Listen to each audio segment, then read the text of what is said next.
Ladies and gentlemen, this is your main event of the evening. Introducing first, from Damansar Uptown, Kuala Lumpur, Malaysia, weighing in at 322 primo gems. Is that the word? Is that the word? I know what stellar jades are. Is that the equivalent? Here's your fellow Uptown Low Life. Shit, I forgot to put my echo. Damn it. Redo.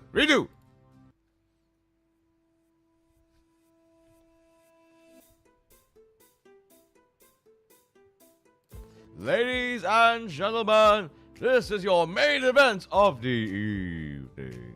Introducing from Damansar Uptown, Kuala Lumpur, Malaysia, weighing in at 83 playable Genshin characters. And no mention of primo gems here at all.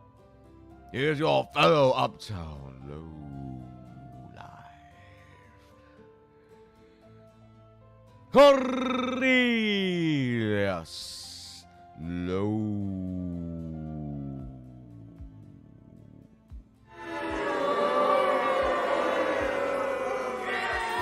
Okay, I fumbled a little bit there. You know, these things happen. I'm a one-man show.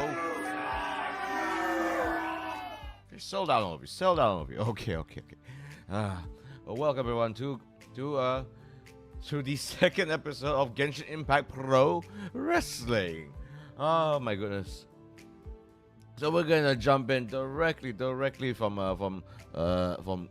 last night's episode, and we're just gonna go for it. Oh my goodness, it is insane number of characters to go through to see what sort of professional wrestler they are. To those that just came in and have no idea what's going on, my name is Cornelius, a professional wrestler turned Butler, VTuber at your service. This is what I do, folks. This is what I do. I do this.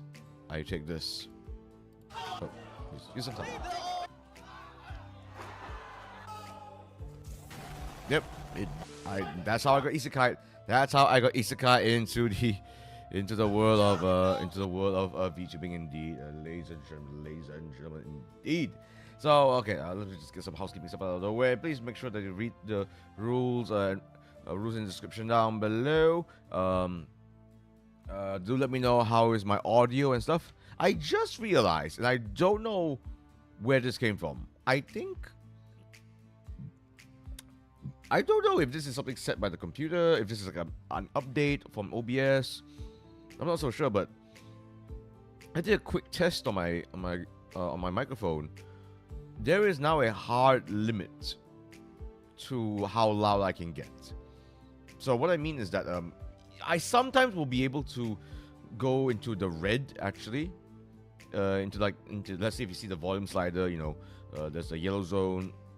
There's the green zone, yellow zone, red zone. Red zone obviously means you're peaking, and you know, for me personally, I like to be close to that sound volume just so that I can cut through whatever audio there is. However, I noticed that there's like a hard cap to it. Like I can't go any louder than what I'm doing now. Like I go see how like that's maintained that volume.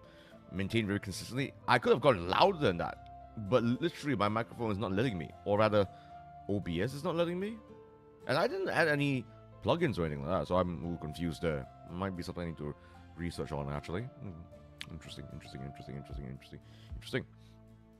Oh, and let's see. Anything else? Oh, and Enfi, welcome, and thank you for helping me out as my moderator. Yes.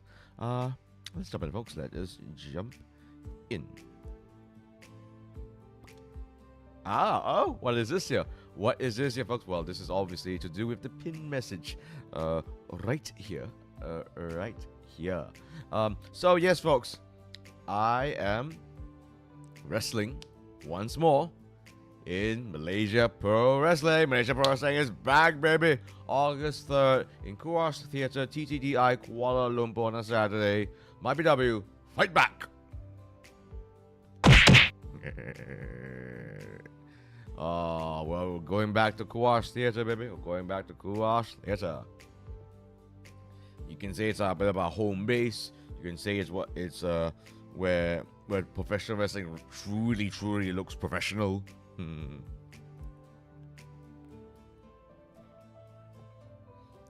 You can and you can obviously expect some banger matches, banger matches, including from yours lowly, so if you're interested, folks, if you wish to get tickets, here it is, folks. Here it is in the pinned message.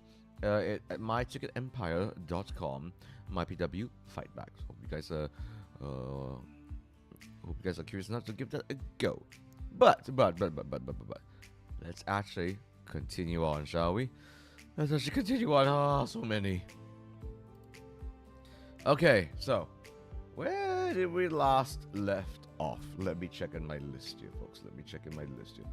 Now, how's the BGM? There should be BGM, right? Okay. There is.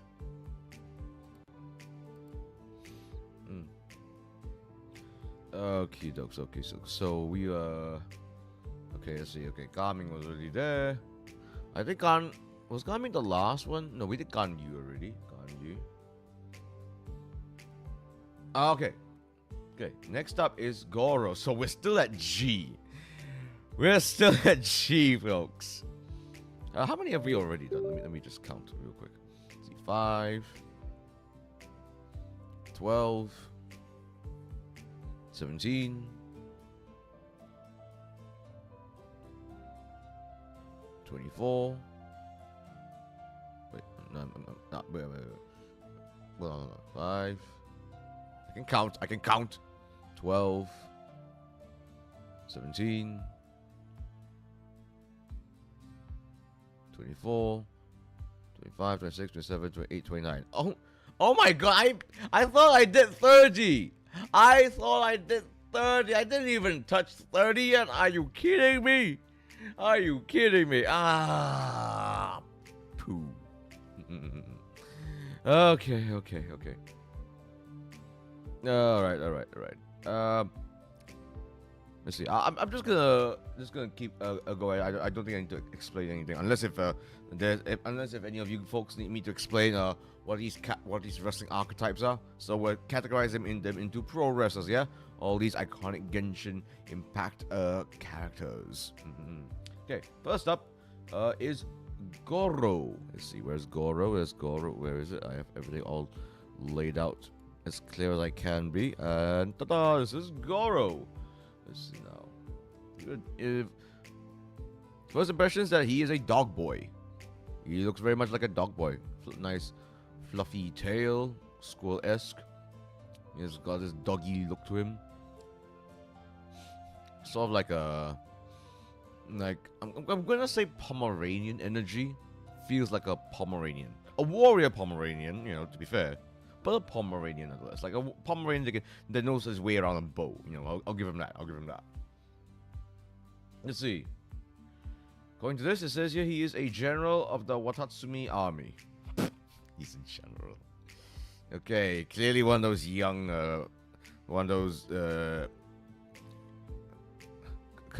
clearly, he's one of those, he's one of those savants. He's one of those young prodigies. Cornelius, right now, I eat good on VTubing, man. Oh, are you eating me? Do you want to eat me? Is that what you mean? You want to eat me? I mean. Oh yeah. I forgot to actually explain. As to why I delayed my stream a good bit. You know, you guys know I kind of hate to delay my streams by myself. Don't have a choice. Today's reason was particularly stupid, unfortunately. Basically, I was supposed to start at 8. We're starting at 9. Partly because, well, I was at the gym. This in the afternoon, and you know, working out as a wrestler should. And unfortunately, so this is what I like to do. I park rather far away from my gym this time around. You know, I wanted to walk a little bit. You know, and free parking and all that good jazz. So I was literally about to reach my car Went into a convenience store to grab just a little energy drink, for tonight. To keep myself awake because I went in the gym actually a lot harder than I thought. Play with rings and all that. Yeah, not wedding rings, like gymnastics rings. Messed around with that a little bit. And then I realized, this is so embarrassing. I forgot my car keys. Oh, it's terrible. Because I had taken them out of my pants, because I wanted to practice just a little bit of tricking. Just a teensy weensy little bit of tricking, and the keys were getting in the way. So I thought, okay, I'll put them aside. And lo and behold, of course, I forgot about them. Luckily, thankfully, I'm not uptown after all. That neighborhood is fairly safe, so the keys were still there in the gym. I have to walk all the way back to the gym. Oh, so annoying. Oh yeah, just a really lame reason why I'm late, and so yeah, so I was basically so I had to walk back to the gym, walk back to my car, and yeah, my energy was thoroughly expunged by then, yeah. So that's my excuse. But we're still going to try our best to go from Goro all the way to Chi-Chi here. Keyword is try. As you can tell, I still don't have the full list of all the playable characters of Genshin here, because I do fully intend to do a part 3 of this. Let's see if I have to turn this into a part 4. Let's see. So yes, this is apparently a general in the Inazuma army. Apparently, I think. I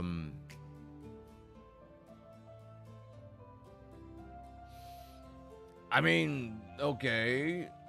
So apparently he is a legitimate general of the Watatsumi Islands forces, which is, good for him. I suppose he does look like a confident lad. Confidence is very important in pro wrestling. It's because this whole dog archer, Pomeranian archer thing, which is a very unique gimmick, I think. That's pretty bold to proclaim yourself as a Pomeranian dog wrestler, I suppose. So where does he fit in? Is he a powerhouse, grappler, high flyer, striker, or is he just too uwu? First impressions would lead me to think that he's more uwu. Like, he's so uwu looking. Look at him. Don't you just want to, like, pet his head, scratch his belly, take pictures of him in cute dresses? He feels like he will be dressed up by his owner in like a cute little dressy, as they do with Pomeranians.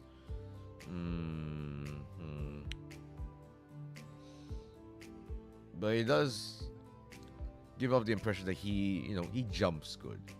In spite of them short legs, he's got power in them short legs. So somehow, some way, shockingly enough, he's a high flyer. Shockingly. So tempted to put him uwu. He seems very, very uwu. Like, he seems like he will be calling Alachino daddy here. That's kind of why Alachino's in this category, by the way, because all of these here call Alachino daddy. So they uwu her, essentially.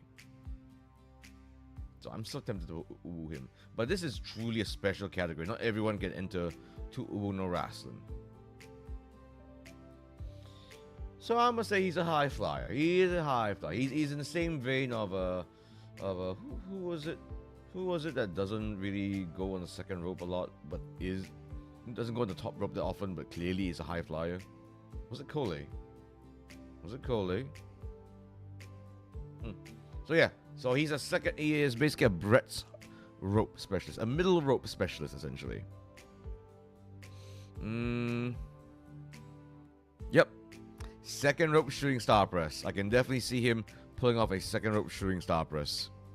Kind of wild that he can pull it off, which is arguably an even crazier spot to do than in from the top rope. Just because like you are lower to the ground, so there's more room for error essentially, or rather less room for error. No, more room for error. Yes, that's the word. That's the word. All right, we got that done pretty quickly, I think. We're 20 minutes in. Oh my god. Okay. We gotta get. Next up is Hu Tao. Ooh, look at that. Look at that. Is that a? Oh my god. For half a second there. Excuse my language. I thought her little ghost buddy here came out from, underneath her pants. I think those are booty shorts. Kind of like mine. No. Kind of like mine. But it is clear that it's now apparent to me that no, the ghost buddy is not appearing from underneath underneath her booty shorts. No. It's not like she farted out a ghost or something. I think she's an exorcist of some sort. I think. Well, let's check on the info to find out properly, shall we? Let's see. Hu Tao's antics and eccentricity belies her role as the 77th director of the Wang Sheng funeral parlor and her talent as a poet. Nevertheless, she treats the parlor's operations with utmost importance and holds funeral ceremonies with the highest dignity and solemnity. Even though she looks darn cheeky. She looks so darn cheeky. She looks like she can't wait but to play pranks on all of the ghosts, no matter how supernatural they are.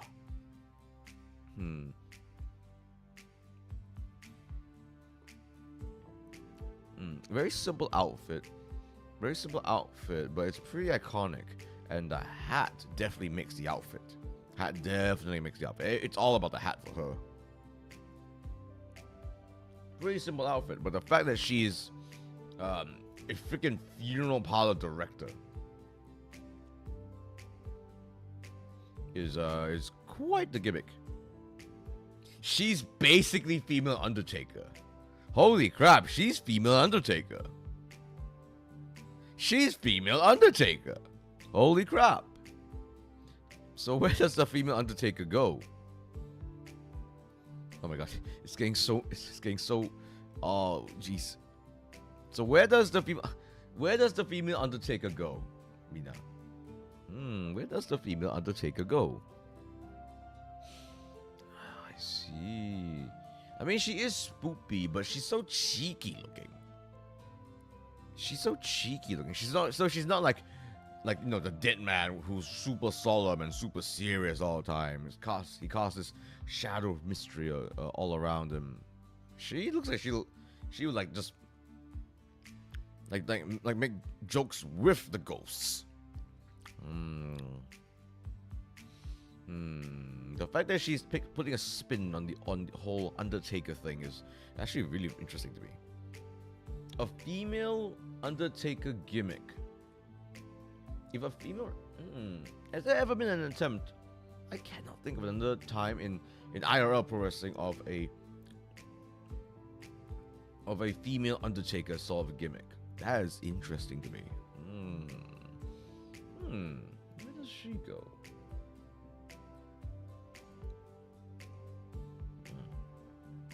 Let's see now. Since she does a lot of exercising and all that and dealing with spirits. I almost think that to keep up with them, she's a bit of a high flyer herself, which I can see. But that means exorcism and all that, it requires some deep magic stuff. And for that, you know what? I'm going to actually invoke a little bit of Undertaker here, actually. A little bit of Undertaker. Striker. I don't know if you got one of those. I don't know if anyone here is old enough to remember that. At one point, Undertaker was actually known as one of the best pure strikers in the business. I know that's a weird saying, actually. Man has heavy hands. Absolutely. Man can slap you around. Man will punch your guts in real hard. Once he gets you to the corner, ooh, you are in trouble. So yeah, shockingly, I don't think he was actually known as a striker. And I think Hu Tao is going to be that sort, but a little more of an unconventional striker. Going to use more unconventional moves, a lot of trickery stuff and all that. A lot of feints and misdirection.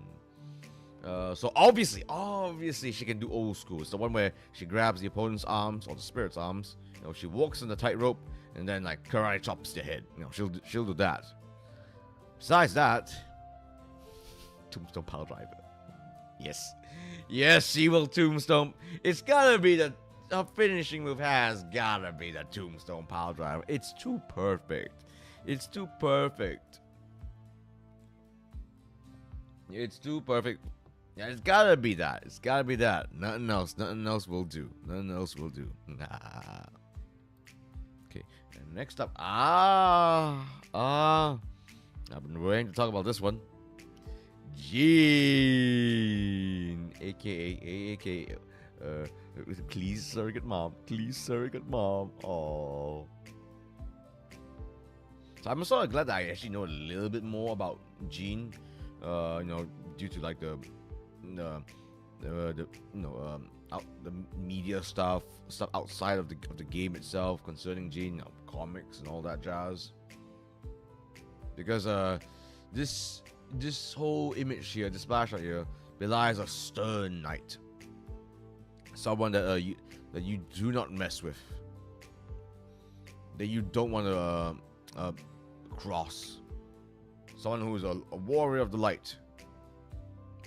Well, I know her as she's essentially a Klee's glorified babysitter who's constantly giving her timeouts just because Klee is so rambunctious. Prisoner-san, aka Priscipher? I'll call you Priscipher. Oh, welcome to Cafe Cornelius. I'm Cornelius. Are you familiar with Genshin Impact and or pro wrestling? Well, how about Genshin Impact characters as pro wrestlers? See one of your Oshis or husbandos, waifus in the category that you agree or disagree with, and why? But we're covering Jean. Jean Gunhildr, the older sister of Barbara and the descendant of the prestigious Gunhildr clan. Jean is the acting grandmaster of the Knights of Favonius. She is always busy handling unrest across Mondstadt and tirelessly working to maintain the City of Freedom and babysitting Klee. You play Genshin as well. Good for you. I don't. Some of you might be shocked by this. Some of you might be shocked. As I said in the last stream, which is, by the way, besides Hu Tao and Goro, I did everyone else in the first stream on this. So clearly, as you can see, I'm a little slow with this just because I yap. Wrestling fine too. I come here after watching your collab with Ep2. Oh my goodness, Ep2! That was a while ago. Wasn't that like at least a year ago or something? Are you a Bahasa speaker? Ngomong Bahasa ke? Oh, thank you for dropping on by still. I can't believe that collab is still is in people's minds this day. I'm very flattered. Very flattered. Oh my goodness. Jadi pada nonton Smackdown ke?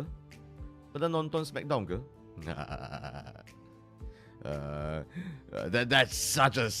If you're Indonesian, that might be such a specific knowledge. Such a specific thing to say. Ngomong bahasa okay lah. Okay. So, Jean. Clearly, let me just put Jean back here. So honestly, kind of a plain Jane sort of a look, super serious and stuff. But there's a certain purity to it, which I can appreciate. English ID fine me. Lovely, lovely, lovely. So where does she fit in? She seems very. I mean, the fact that she's holding a very thin saber or a rapier, even. I think it looks more like a rapier. Suggests to me she's more on the precision type. More on the precision type. I'm tempted to say striker. I don't think she's ooh. No, not a chance. Not a chance. High flying though doesn't really seem it. She seems more grounded. A practical woman. A practical woman for a rambunctious little child. As you can see, my bias is very, very much showing. WWE and AEW still catching up with them though. Lovely. That's good. That's good. In your own time. Time. Are you enjoying the product so far? I said this once, and I will say it 100 times more. The best time to be a pro wrestling fan is now. Oh, about Jean? She's striker, by the way. That seems to be the really, really obvious answer. Let's not kid ourselves. I try not to give easy answers just for the simple fact that what's the fun in that? Where's the fun in that? But admittedly, she doesn't strike me as a powerhouse. She doesn't really. I bet she does know a way she can maneuver around as a grappler if need be. But yeah, ultimately, Master Jean is very, very much a striker. Unlike Hu Tao here, who is all about deception and unconvention, Jean here is all about the fundamentals. It's all about the fundamentals and precision. She doesn't need to do anything fancy. Because she will take you out with just by basically being the best damn duelist there is. By being the best dangest duelist there is. I'm surprised that Daddy Alachina is in it too. I love that this is such a talking point. Okay. So Alachina's arguably like the exception here because Alachino gets others to ooh for her. So she controls the ooh as opposed to herself wooing. That's how this is me, as you can tell. This is how I'm handling the jurisdiction here. Okay, I do interpret this. No, these are the laws, and this is how I'm interpreting them. The laws are as you see: powerhouse, grapple, high flyer, striker, utu, woo, no wrestling. But it's up to me to interpret these as I so wish. So Jean's a striker. Lovely. Okay. Next up. Okay, we are done with J. Now let's get to the dreaded K. God, there's so many in K. Okay. Now, first up, we start off with Kadehara Kazuha. But before that, Striker is getting hit very, very much so. Everyone else is fairly even, but Striker is actually getting very, very hit. Which I suppose is not too surprising, considering that just about everyone uses weapons here. But Kazuha, however, well, he holds a weapon as well. Oh, interesting. Very, very practical clothing. A mystical katana. A bit of an autumn motif here. So Alachino is the Vince McMahon of Genshin. Yeah, I guess. She does come off that way. I mean, have you seen her splash art? It's scary. It's scary looking. More like Kazuha. What? Kazuha? What about him is like a zoo? Is he an animal lover or some sort? Okay. So besides the splash art, I also do rely on I'm also judging based on the official descriptions, just so that we're not, just so I have a little bit more info to work with. So let's see. A wandering samurai of the once famed Kadehara tribe with an ability to read about the sounds of nature. Kazuha is a temporary crew member of the Crux. Despite being burdened by the many happenings of his past, Kazuha still maintains an easygoing disposition. Oh, the Crux. Isn't that Beido's Is that Beto's ship, or am I mistaken? So obviously the lads from hails from Inazuma. Interesting.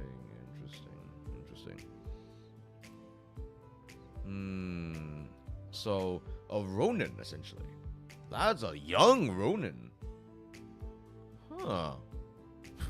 There's so many characters with a dark, burdensome past, I suppose. It does seem very much a whippersnapper. Autumnal. Ronin.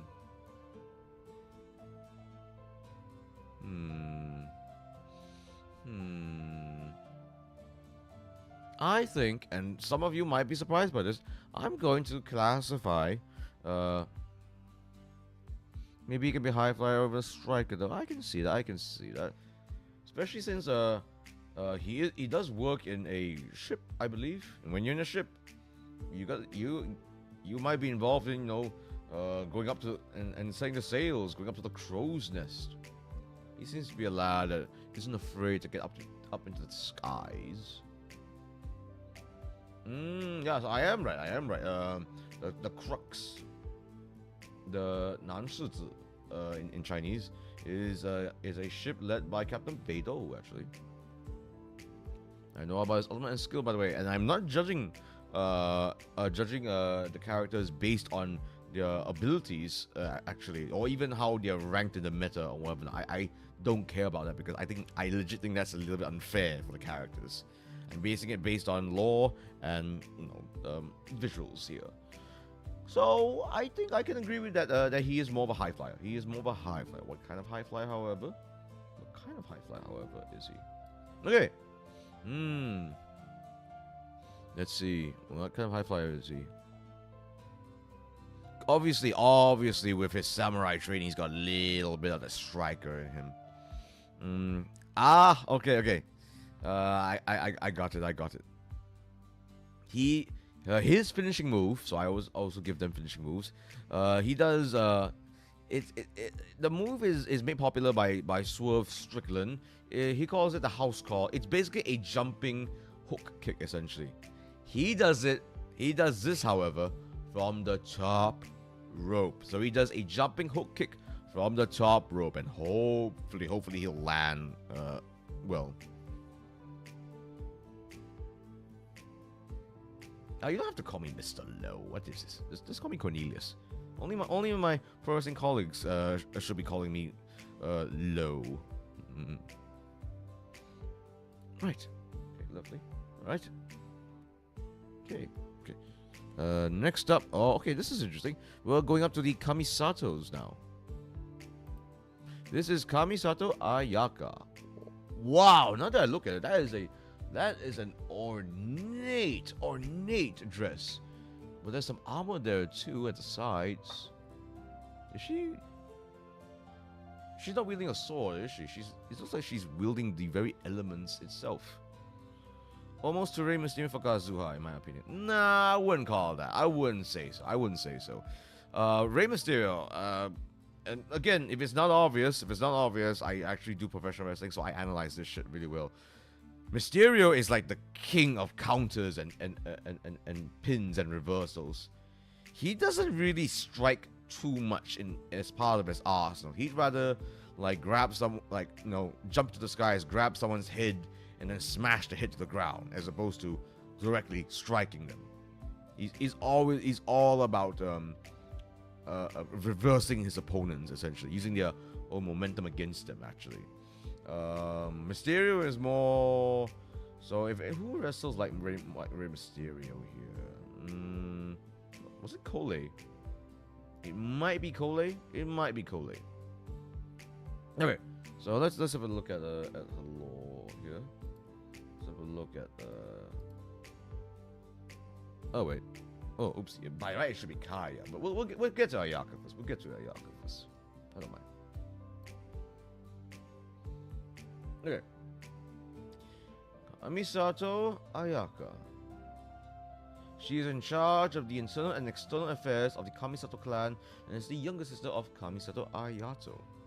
Beautiful, dignified, and noble, Ayaka has earned the title Shirasagi Himegimi and is considered a model of perfection in Inazuma. Oh god, she is. So she's the type A in every way, I suppose. Oh, excuse me. Oh, so she's type AAF. I see. Clearly wields the element of ice. An incredibly ornate dress. Very much, the model of perfection. Comes off very haughty. Like, and almost by design as well. She's too busy for pleasantries. She's got, she's in charge of internal and external. That is, she's gonna be like, I think it's gonna sound so bad. You know how, like, you guys know who Yago is, right? The president of Cover Corp, who runs Hololive and Holostars. Arguably the biggest VTuber company in the world right now. If you've seen him a few years ago, you see that he looks quite, he looks quite a healthy lad. But as of very recently, even seen most apparently in the most recent video that he was talking about Hololive going on the world tour and all that, he looks gaunt. That is a sign that you're either working yourself to the bone or you're a little bit malnourished, and I don't think the man's lacking in funds for food. So yeah, Ayaka might be working himself to the bone there.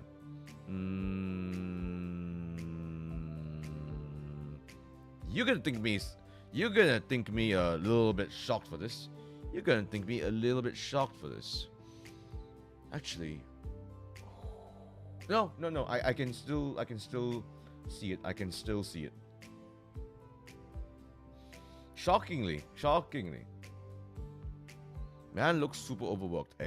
Indeed. Not looks. He is super overworked. When you are to get to that level, to get to his level of being a boss of a, at this point it feels like $1 billion enterprise. Yeah. You're sacrificing sleep. You are jet setting everywhere. It's just non-stop work. Non-stop work. So yeah. I wonder if I'll ever end up in that position one day. We'll see. So some of you might be surprised by this. I'm putting her in powerhouse. Why? Hear my logic here, okay? The fact that she is in charge of all this.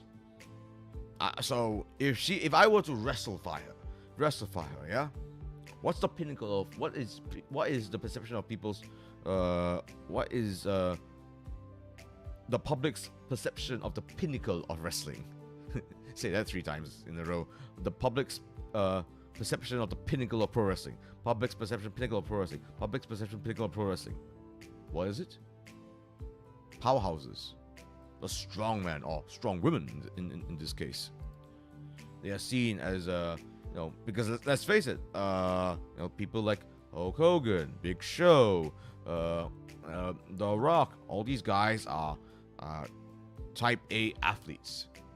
And type A athletes tend to lean towards strength, especially in something like pro wrestling where, let's face it, everyone wants to see folks toss people around. Okay, to my chagrin, everyone wants to see people get tossed around, which is, I kind of wish I was capable of it. And I am to an extent, but not very practical in most situations for me. Someone like Ayaka, however, if I were to zap her with my pro wrestlifying ray gun.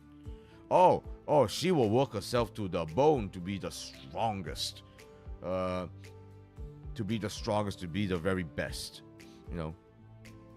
She's good with everything else. Like, she can high fly. She can strike like no one's business. She can absolutely tie you up in all sorts of ways. But she is definitely going to sway the public's perception by tossing people around. She gonna have a mean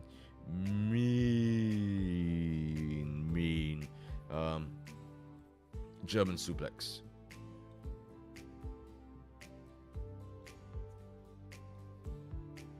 And so, but what's her finisher? Twisting moonsault. Top rope twisting moonsault. And I gotta admit, I am basing this directly off of Lady Frost. If you were to Google Lady Frost finisher or Lady Frost moonsault, you'll see what she does. Aesthetic.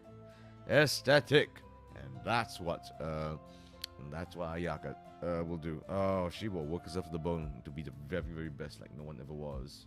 To catch them is my real test. To train them is my cause. Okay, unfortunately Kaya is getting shafted again because obviously what comes after Ayaka? Why? Ayato. Oh gods. Oh Lord and a half. Oh, help me.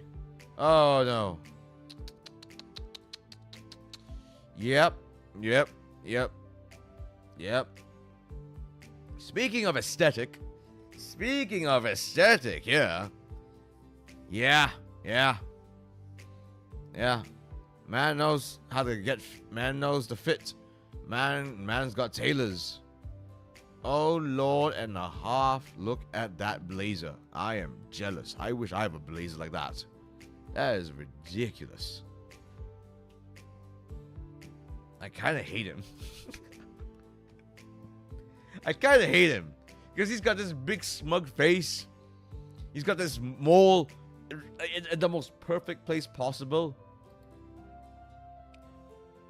This man will have rumors and rumors and rumors of just you know, having all these weird conversations with the ladies, where in fact there's nothing happening at all. It's just that the ladies can't help themselves sometimes, and they try to throw themselves at him.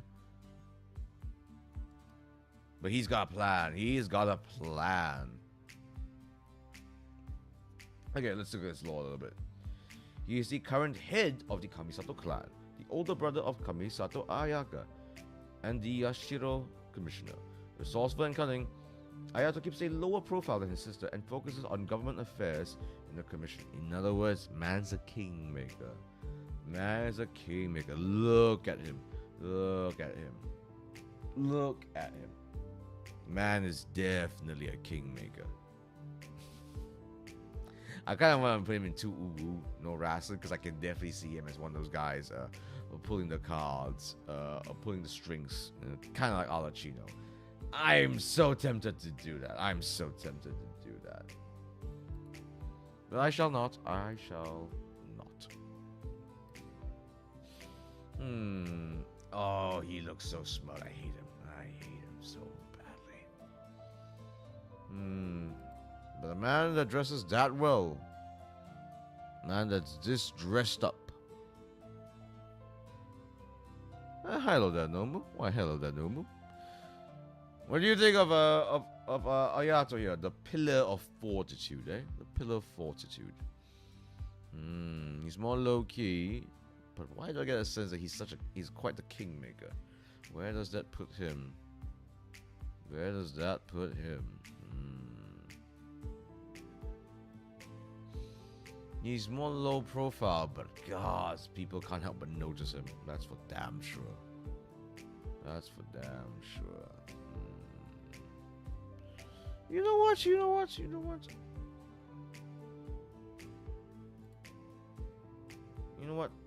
Just because of that, just because of his personality and even the way he dresses, he's a grappler. Man's a grappler. He reminds me of one of those guys in MMA that appears in suits. For a little bit of history here, there was actually a time, and I know this is not too strange these days. There was a time where it was seen as kind of strange for a professional mixed martial artist to enter press conferences in a proper suit. Like, they'll be made fun of to a certain extent. But it basically became more in vogue essentially just because it comes off, well, more professional.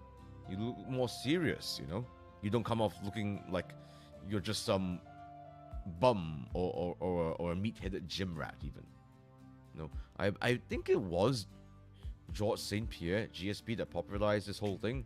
He's basically one of the most decorated mixed martial artists like ever. Like, he's freaking good.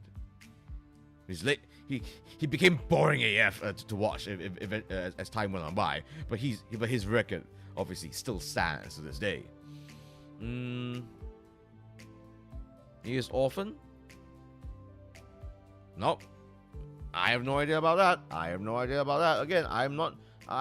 Narrative doesn't factor into my judgment here. He's still seen as a sister to Ayaka. And this doesn't really, and the fact and the familiar relations don't really factor too much into this. But I'm putting it as a grappler. Why?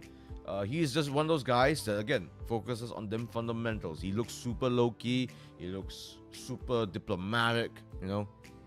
He so true, very much in the vein of George St. Pierre.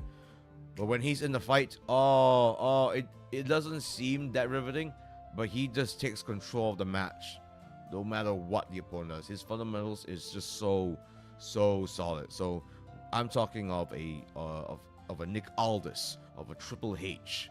Nothing too crazy, but very impactful. And you are just and he's got a solution for everything. For me, the man, what's his finisher? Cloverleaf. Tie your legs up in a figure 4, turn you around so you're belly down, and he will just squat on your back. He'll give a wink to the ladies too, just to make them happy, just to drive them, just get those key photographs, you know, so he knows how to play the game, so to speak. And finally, at last, we get to Kaya. I believe, obviously, man from Mondstadt, he is one of the very, very first playable characters that you actually encounter in the game, isn't it? Let's see now. So first impressions, lad's cheeky. Lad is very, very cheeky. All I could think about was what part with those centers. Oh yes. Like Ayato, the Pillar of Fortitude will absolutely be one of those guys. If he was a pro wrestler, he will be actually keeping track on those Wattpads. He'll be keeping track of them, not because he wants to, not because he's got a fetish, or because he wants to stroke his own ego. No. He just wants to track as to what his fans think of him. He very, very much, does a meta-analysis, so to speak. He's one of those guys. That really puts a lot of effort into that. Kaya, on the other hand. Let's see. Here it is. Kaya, on the hand, is very much a bit of a wild child. Just look at him. He's an eye patch. Kaya is definitely a sly backstabber, using sneaky ways to get what he wants. Grappler? Very specific kind of a grappler, I see. I can see that. Let's see. Kaya Alberic is the cavalry captain of the Knights of Favonius. He is held in high regard by the people of Mondstadt, even with all of his eccentricities and secrets. Okay. I know for a fact that in the very, very early days, do you guys remember the very, very early Genshin Impact trailers? As in when I say that, I mean YouTube ads. The YouTube Genshin Impact trailers in those early days. I will get his pretty often, and he will have this sly voice to him. Again, I'm not really judging him based on voice, but again, I do remember those trailers really, really well.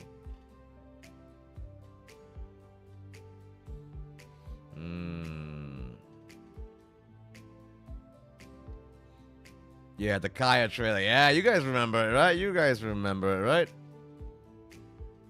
Yeah, oh man, those those early day Genshin trailers were like just inescapable, utterly inescapable.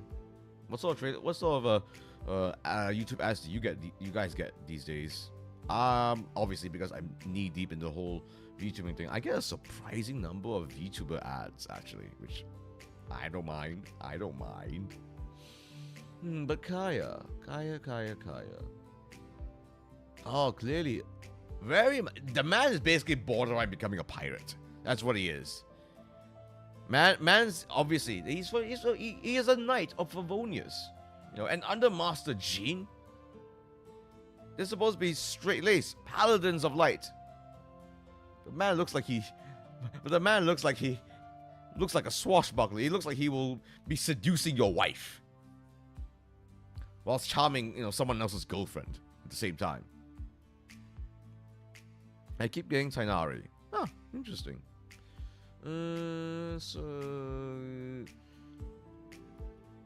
So let me have a look at this. I know you mentioned Grappler. So here's the thing. It does seem like he's a sly backstabber. It does seem like he's a bit of a wild child. But ultimately, his heart's in the right place because he is, after all, an uncle to Klee. And clearly, it does seem like he does genuinely look out for little Klee. So, in other words, he's a high flyer. It doesn't seem like it, but he's a high flyer. Like, he seems like he's all about them high risks. It seems like he's all about doing the flashiest thing possible. But there is a method to his madness. He's not like he's one of those guys that just dives blindly. Actually, let me see. Who amongst here is a high flyer that just dives to the wind? That just throws themselves no matter what.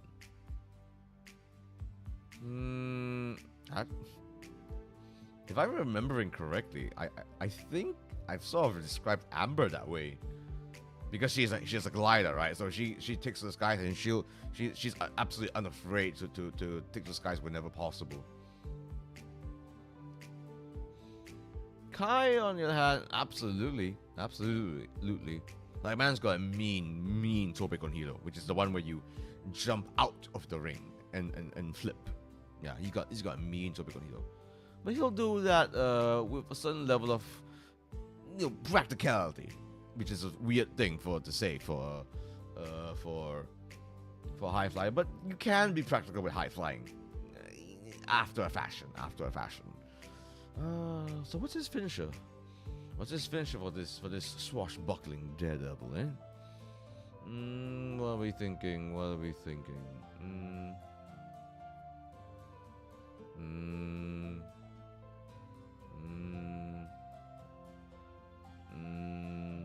do you guys think? Any finishers of mine? Oh, yeah. Probably the most practical of the particularly flashy aerial moves. 450 splash. There you go.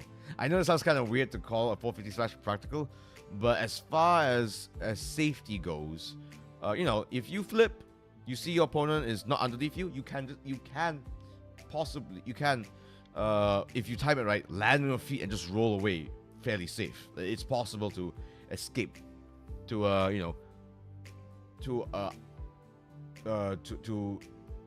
reverse the risk from with a 450 splash, believe it or not. So yeah. Fancy high flyer, but he's more thoughtful than most people expect. Good on you. I know a lot of people have been looking out for this one here.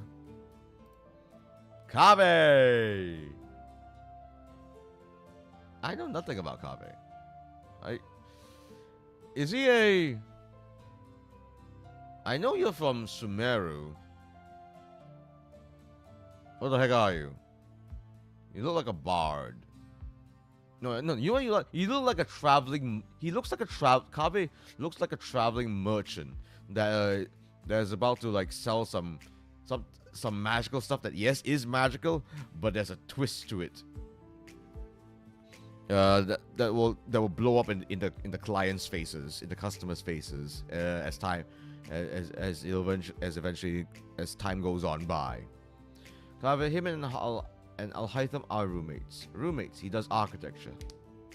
Oh, really? Kaveh is Al-Haytham's boyfriend. He's a little princess. Do I need to bring out my crop? Do I need to bring out my crop and discipline you guys? You guys are like down. Why are you guys so down? Why is people down bad for Kaveh? Al-Haytham I get. Man's got muscles in a place of books. Yes, he's the eye candy for all the mousy bookish girls and boys in the library. What's his appeal? I don't get it. He looks like he's about to like play on the flute. And then there'll be little puppets dancing around him. No, he is a real princess. He doesn't even hold his sword. Okay. Kaveh is okay. What is... You guys are down. You guys are down bad in like the strangest way for Kaveh. What in the world is happening with you guys? His appeal, his bakery. You're not talking about his ability to make bread, are you? You're not talking about his ability to make bread, are you? Let me get to his lawyer. You guys are of no help. Okay, let's see. The architect behind the palace of Alcazare. Did I say it right? Alcazare. Jeez, two Zars. Alcazare. Kaveh was a student of the Ksharewa Darshan of the Sumeru Academia and graduated with honors, earning the moniker Light of Ksharewa. Having become insolvent after the construction of the palace of Alcazare, he was forced to reside with Al-Haytham, whom he has a complicated relationship with. Oh god, this is not helping. In spite of the illustrious facade he maintains to outsiders, Kaveh is often saddled with guilt for his father's death. Ashamed of his poverty and struggling with realizing his ideals. Man has baggage. As everyone else does, so that doesn't make him special in my eyes, frankly speaking. Let's see now, Kaveh. Okay.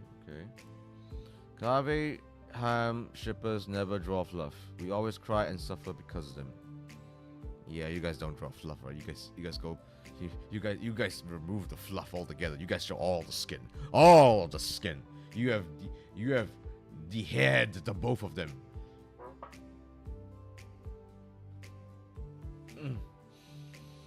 Okay. So let's see now.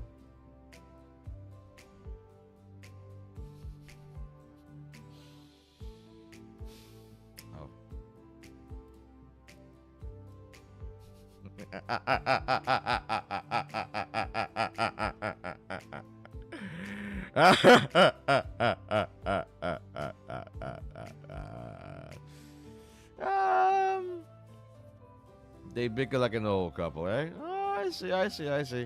Well, I guess it helps if they were in the same promotion. That there won't be any conflict of interest because Kaveh won't be wrestling. He is too woo. No wrestling.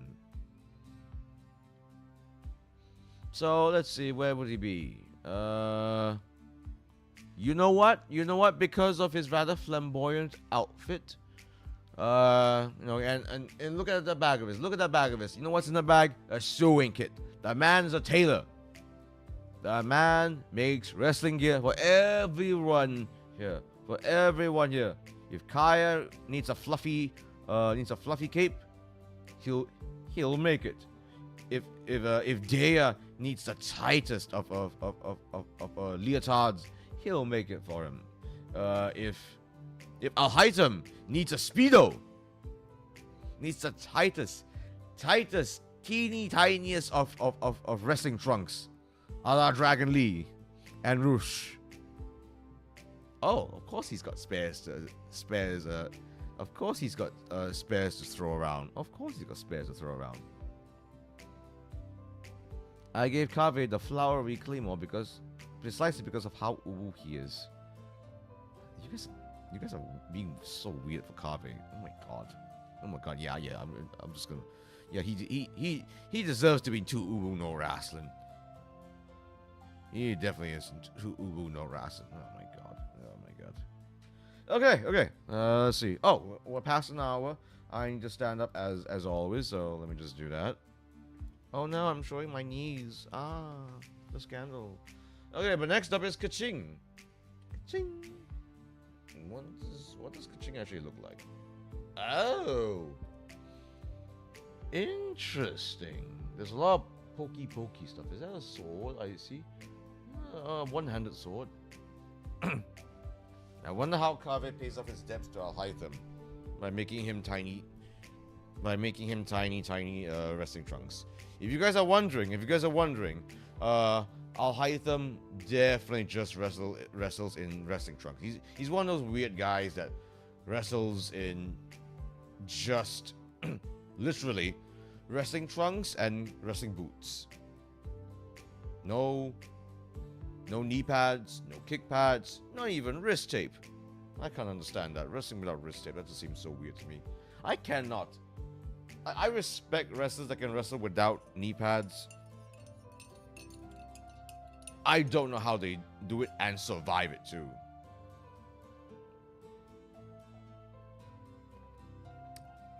The Ching has Sims. Lots of them. Really? Well, whilst I put my massage gun up my butt once again.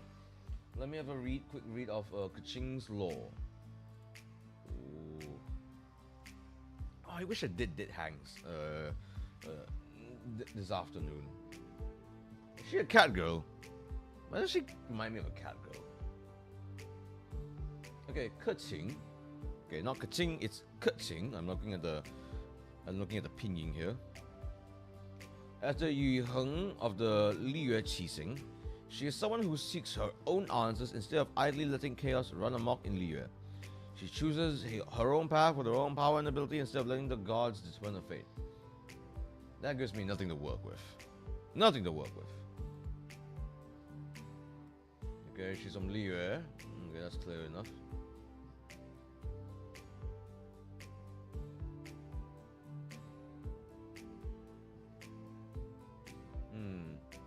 Okay, so she seems very independent-minded. Kaching is as much a cat girl as Daya. I still think Daya is a cat girl. Look at her. She's got a cat girl in her. Daya is cat girl. Look at her. She's such a beauty. Surely she'll be like cat girl in her. Surely. You can't. Come on. Daya. Come on. Daya surely. Come on. Daya's a cat girl. Look at her. Kaching, move one side. Move one side, Kaching. Look at her. Come on, Catwoman. She's like the Catwoman of. She's like the Catwoman of Sumeru. Come on. She's like the Black Panther. She's serious, hardworking, diligent, observant, moves mostly on orders, is always on standby, a good person to have your back. She sounds fun. You're talking about Kaching, right? As opposed to Daya. Mistress Daya. Okay. We're not talking about Daya right now. We are talking about Kaching. So this cat girl, sword, very idealistic,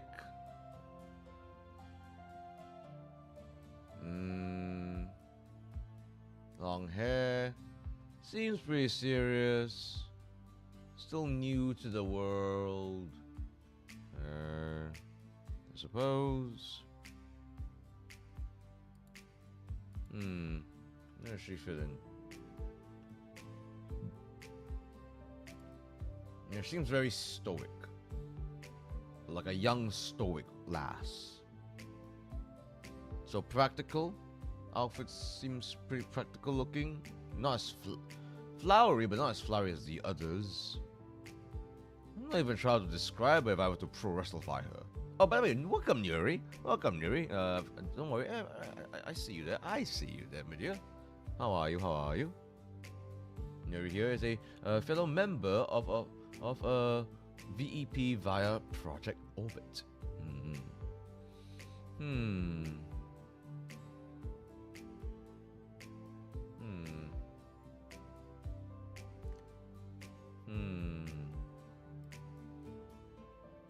I think she is a grappler.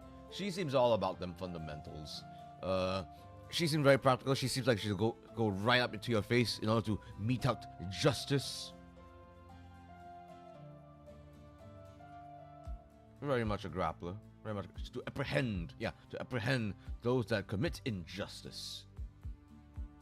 Like stealing candy from a baby. She will absolutely beat up candy stealers, indeed. Every strike she makes with her sword is calculated. Her hits are very decisive. Best gal. Is she your Oshi? Is she your Genshin Oshinuri? Is she your Genshin Oshinuri?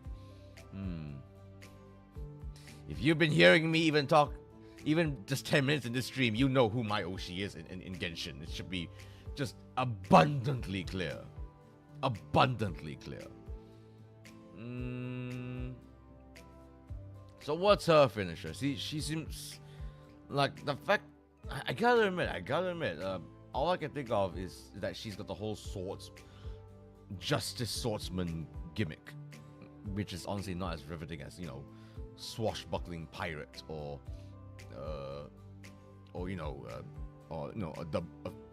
a Black Panther gimmick, aka Dea. She was my first 5-star and she hard carried me. She has a special place in my heart. Good for DPS and exploration. Aw, that's sweet. That's sweet. She does a power driver. She does a power driver as a finisher. What's the most practical way to take out someone? Drop them on their heads. Doesn't seem like it, but she is one of them pint-sized grapplers that can absolutely carry you up, power drive you down. Easy. Easy, easy, easy. Who's next? Who's next?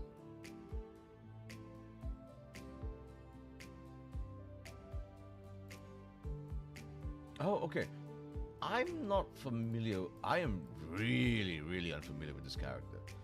Hailing from Inazuma, this is Kirala.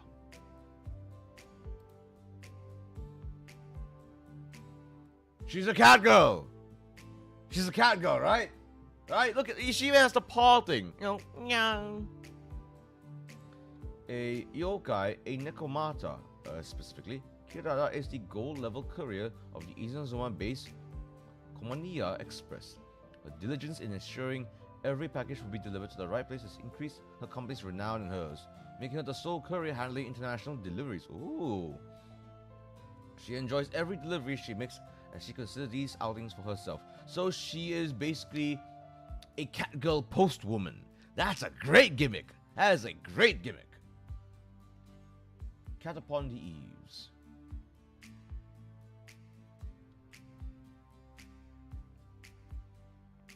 What do you folks think of Kirara? Her outfit is schoolgirl-esque, I suppose. Actually gives me Joshi pro wrestler vibes, actually, like a Japanese female wrestler vibes.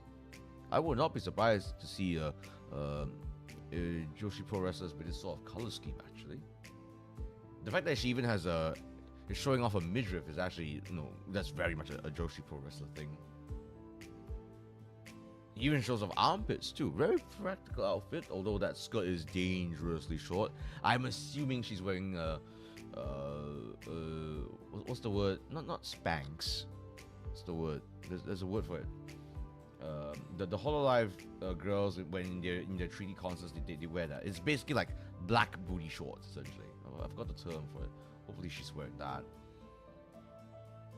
And she has actual kitty paws on her feet. Ooh. Kind of tempted to put it to Ugu. Kind of tempted to put it to Ugu because she looks like she'll be an idol. Like she seemed like she'll be an idol in a pro wrestling show. You know, she will open up the show. She'll do some song and dance in the ring itself, and then she'll take a leave. And then the wrestlers will do that. Kiraran, she is such a hard worker. But the fact that she's got this whole post woman gimmick tells me that she's got some serious cardio to her. Bit silly, but she tries her best, like every other Japanese female pro wrestler. Oh gosh, the antics those women get into. It scares me sometimes. Scares me. Oh god, it's just like there was this clip, unfortunately, I saw today. I even retweeted about it in my Twitter. And what I wrote there, my quote retweet in that was, "What we do is real." And the video was essentially this female pro wrestler trying to continue a match even though her elbow was outright dislocated. Like she could not even lift up her right arm. And she still tried to continue on in that match. But the referee stopped it. The referee just called it off. And that's pretty rare, actually. That's pretty rare. I feel like if she got dragged into wrestling, she tried to finish it real quick because I can't be late for my deliveries. Great gimmick to have, actually. Great gimmick to have. Ooh, interesting mindset for wrestling, actually. Ooh, well, I like this. So she's all about that. Okay. So she's all about that. Okay. I like it. She's got character work down pat, which is a really good thing. Obviously, I'm not really covering character work in this list here, but it does play a factor into what sort of style you will go into. She's a cat girl. Very, very easy for me to just slot her into high flyer, because after all, you're a cat girl. You have got agility down pat.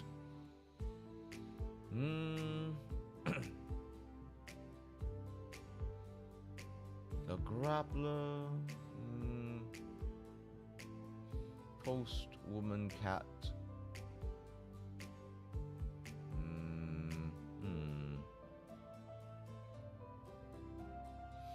So yeah, I know Neri sounds a little bit surprising, but even though what we do is a performance, we do treat it like a fight. You know, we really do treat it like a fight, and the fight goes on, the show goes on. As much as we try our best to make the show go on, even though we shouldn't, and that's what the referees are there for, to protect ourselves. She also pounces on small animals often. I'm kind of tempted to. Does she do the pounce? Nah, she seems undersized to do the pounce. But yeah, she's a striker. She wants to get land those moves well, finish the match as soon as possible, so that she can bomb her nose to do her deliveries essentially.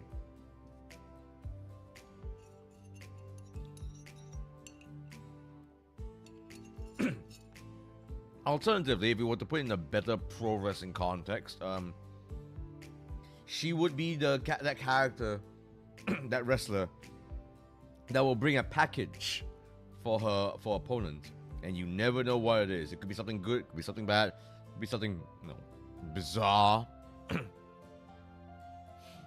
and she will present it to them. Depends, before, maybe during, maybe even after the match. You never know. So that's how you can. So as you can see, so we're taking something. So that's actually. So what I just said is kind of how you can create your own pro wrestling character. How a lot of pro wrestlers create their own character. Kirara in Genshin Impact is a catgirl delivery woman who's got a great gas tank and is determined to deliver her packages and pounces on small animals. But if I were to pro wrestlingify her, she's still a catgirl, but has a post woman gimmick, and every time she comes into the whole shtick is that she has a package for her opponent, and she will present it whether before, during, or after the match, and that's part of a whole gimmick essentially. No, I can definitely see that if she were to go up against someone like Ito, guess what she'll give to Ito during the match? A microphone, and the music plays, and Ito has no choice but to sing a song, and she will cheer him on. And right when he hits that crescendo, she's gonna super kick him in the face. She's gonna super kick him in the face just because it's hilarious. Just because it's hilarious. I can see this. I can see this gimmick going over so well. Oh, I'm a genius booker. I am a genius booker.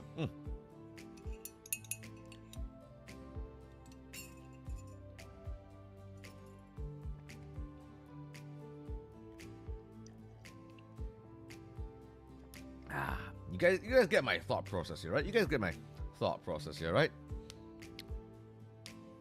So not only is she a great striker, she's got a great gimmick as well. I love this. I love this for Kirara. What's the finisher? What is her finisher? Oh! Perfect. Small package driver. So not just a small package pin, but a small package driver. It's that really scary looking move where you pick up one leg. You grab it in a suplex position. You pick up one leg, so it looks like you're going to do a fisherman suplex. But you lift them up. And you drive their head down. But you also ping them at the same time. A la a small package pin. Scary move. And I suppose Kirara can't really do it to everybody. But let's face it, as a package delivery lady, kind of a perfect maneuver for her if she's able to pull it off against the right opponent. So there you go, Kirara.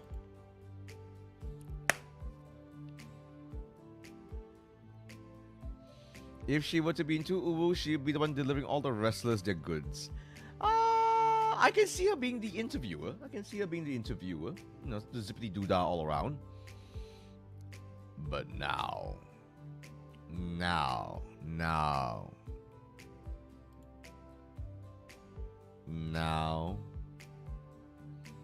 at last, I wanted to get to her last stream, but here we are.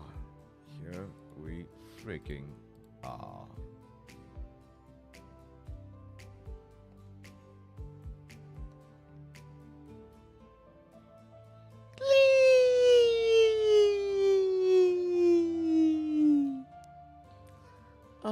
Clee.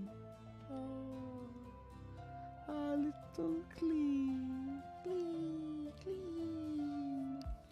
Clee is probably used in an actual wrestling match if we're talking physical abilities. Girly relies on her bomb bakudan. I can't imagine her wrestling. So, I've actually already made my mind up about this.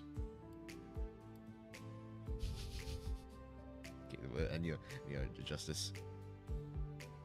I already made my mind up about this.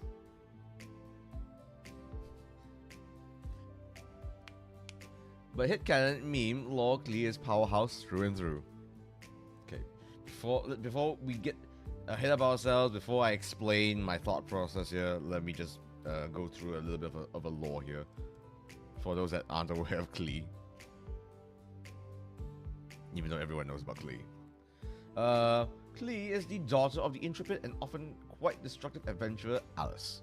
Klee takes after her mother in many ways, much to the dismay of the Knights of Favonius, whom she has been entrusted to. That's the law. Let me explain Klee now. Klee is basically the cute little thing of Genshin Impact. When I first saw this character, I was like, at first, Genshin Impact did not really interest me. Not really interest me at all. And then I saw Klee. I was like, no, she's so cute. No, why is she so cute? She's so cute. She's so innocent. She is that little precocious child in the Knights of Favonius. She is called a Spark Knight for a reason. She's so cute that she can get away with explosives. She's that adorable. Now she'll just cannonball into you as she screams "Bom Bom Bogdan." Yeah, I can see it. I can definitely see it. See, the thing is, I don't even know her gameplay. All I know about her are from trailers, fan comics, obviously voiceover stuff when people play her. I watch videos on that, and she's so adorable. You know, Miss Master Genius the best. Kaya is the best. He's one of the weird grown-ups. Yeah. I don't really watch stuff about Genshin Impact at all, but man, I've watched an ungodly amount of Klee just because she's so cute. So, okay. Now, to those that know me, know that I've got a thing for, for some reason, this is a trendy word now. Hags. Hags are in vogue right now. Essentially, women are in vogue right now. It's not, I know this sounds so dumb, So yeah, the older women. So the Dayas, the Lisas, the Himiko-samas. But the one that I'm also quite fond of is, the little cutie patooties. I don't talk about this as much just because I'm 34. I don't want to get into trouble. But man, does Klee make me like... Klee sparks whatever little fire there is left in my dark, blackened heart, She very much is a heart... she very much almost feels like she makes the game a simpler, more innocent place where everyone's like trying to almost like take care of her, And I just find it so freaking endearing. Everyone's just trying to look out for little baby Klee because she's so freaking adorable and just so utterly precocious, Master Jean will throw into detention all the time. Kaya will be trying to sweet talk her and stuff. Albedo is very much her big brother, and everyone else has all sorts of interesting relationships with Klee just because she ends up turning this into almost something like a Studio Ghibli film. The more innocent ones, the more innocent child-like wonder ones, as opposed to the more adult. So more My Neighbor Totoro and less Princess Mononoke. Let me put it that way. And yeah. It also helps that she really reminds me of a certain elf. Well, she's not an elf anymore. She calls herself the Divine Oneness. Just so cute. So precocious of her to call herself the Divine Oneness. Kind of reminds me of her in that sense. Because they're both so precocious. She reminds me of a certain memory loss elf. Yeah, that really does help as well. So, why a powerhouse? So remember, folks, I'm basing this based on lore, on design, and whatever, and bits and pieces of what I know about her. In spite of everything I just said about how Klee is adorable and how sweet, you guys are right. She is a firecracker. She knows so much about explosives. No, she will throw all the bombs. She will set everything ablaze. Everything will go kaboom. Fish blasting and all that jazz. So if I were to pro wrestlify her, oh, she'll still be a cute little tiny thing. Still a cute little tiny thing. Do you guys realize that like guys and girls of shorter stature can have better leverage in throwing people around? Are you guys aware of that? Think of someone like Taz. You guys know Taz? Taz is wrestler. He's more known for commentary work these days. But Taz, at one point, especially in the ECW days, even though he was quite a short fellow, he's a stout fellow, and he will throw people like no one's business. And part of why he was so successful is because in throwing like literally anybody around, was because of his height. Because he's shorter, he can get more leverage from them, getting his hips underneath the opponents, hoisting them up more easily. Because if you're a taller person, it's actually a little bit harder to just dip down and grab them. Klee is that same way, except because of explosive magical power. And if when you zap her with a pro wrestling ray gun, oh, suddenly all that power, all that explosive power goes into her muscles. So she will actually be turning the ring into her suplex city. So yes, I am fully expecting her. Even if she can only grab the leg, the calf of an opponent, oh, they'll be flying. They'll be flying, all right. They'll be flying. It's like, haha, I can show you. Boom. And she'll do it with a smile on her face. Because she's so cute. Oh my goodness. Has Elfie ever worn Klee's outfit before? I want to see that. Wait, let me type in the VEP chat. I don't give a shit. I'm gonna type this right now. I'm gonna ask them right now. I'm gonna message my boss right now. I don't give a shit.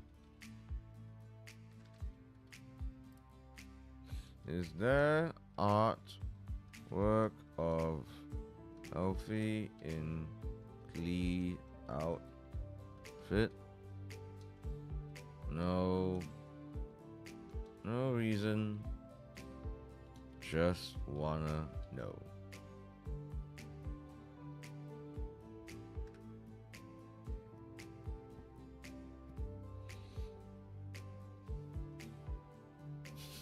Yeah, I seen Yuri legit noticed. What's her finisher? What is her finishing move? Admittedly, some suplexes and slams not too practical for her to do. So a last right powerbomb is probably a little bit silly for her to attempt to pull off.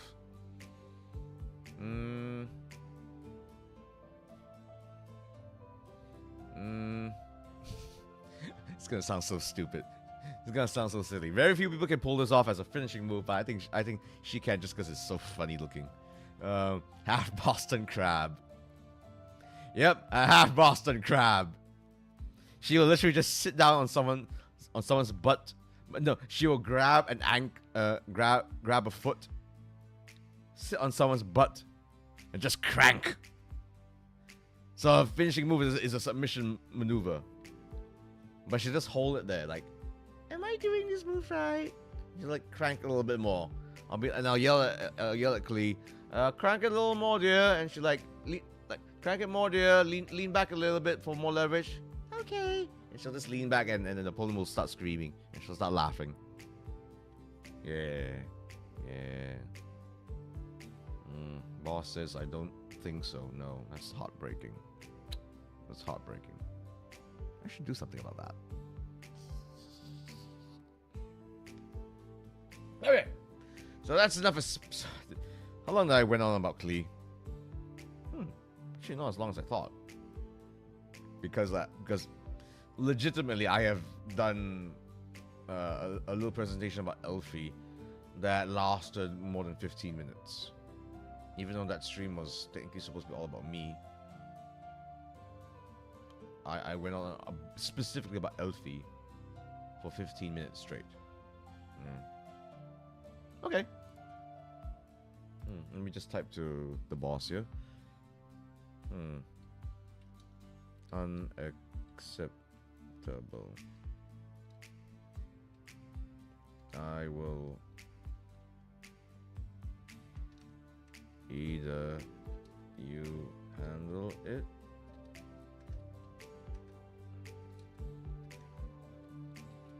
or I will do it myself.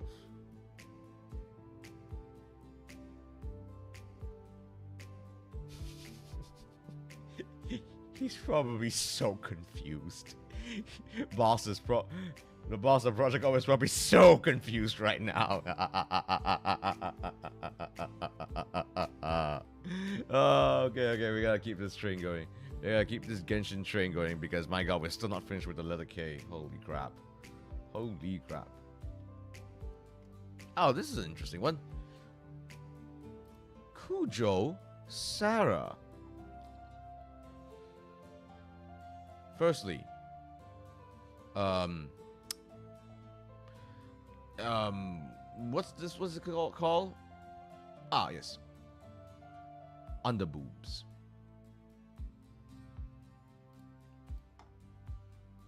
Underboobs.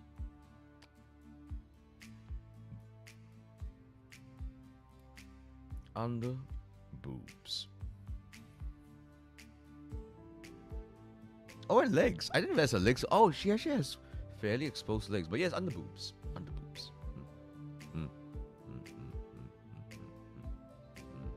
Men of culture, assemble! In spite of that, a fairly... I don't want to say understated, but it's a very practical outfit. Simple, but it's still striking. Okay, let's look a little bit about Kujo Sarah here. A Tengu, Sarah is the adopted daughter of the Kujo clan of the Tenryou Commission. Loyal to both her clan and the Shogun, Sarah carries out her orders by the Shogun's will. Ah, very much a loyal servant sort. Very much a loyal servant sort.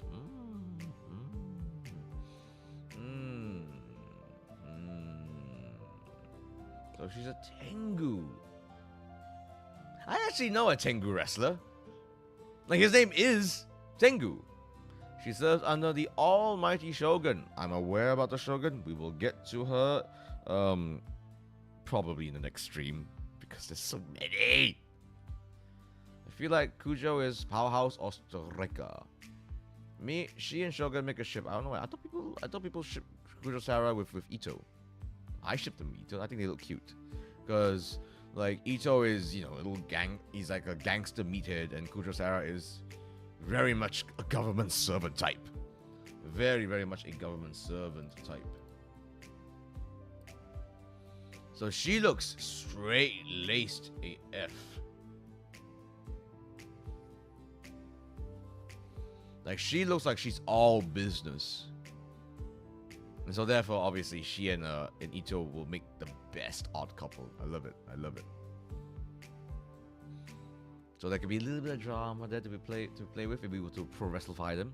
So if I were to pro wrestlify her, obviously a Tengu gimmick, you know. Yeah, the Tengu wrestler that I know is male. That dude's incredible. That dude can like do standing moonsaults. He's got this crazy move where if the opponent is facing is on the ground belly up, Tengu, he does one of the craziest strikes I've ever seen to this day, legitimately. He will jump up, sit cross-legged, slam his butt on the ground next to the opponent. He doesn't touch him at all. What does he do after that? Takes a hand, slaps it right down the chest. Like it's one of the the most obnoxious strikes I've ever seen, and I love it. It's just insane. That you do all that, and you just slap the chest. Like, oh my god, you have no idea how utterly, it's so, I wish I thought of something like that. I can't do it, of course, but I wish I thought of something like that. A lot of people hit cannons as Kujo-Sara as someone who collects merch of the Shogun. Even though you're right, remember, I don't play Genshin at all. So I'm almost relying on a hit cannon here, is what I'm saying.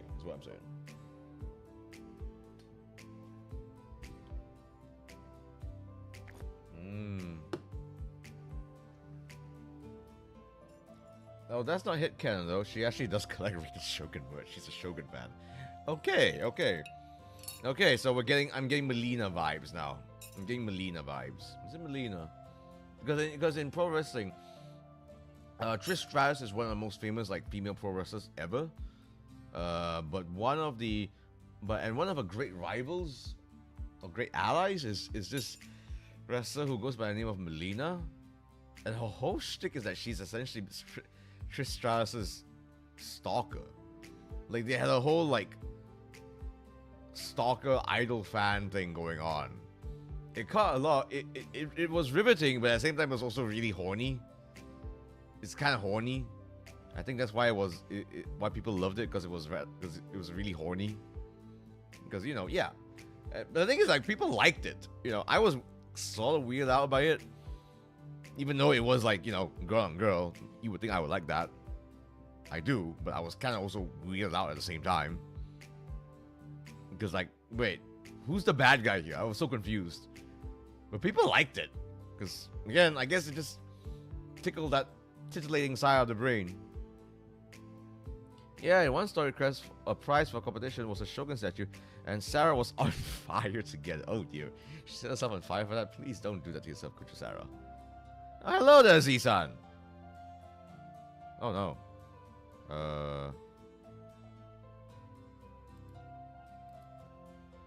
Yeah. See? I mean, you get it, right? You get what I mean, right, Z-san? You get what I mean, right, Z-san? Look at her. Come on! It just makes sense. Yeah,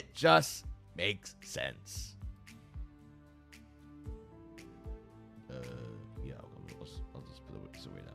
Anyways, Kujo-Sara.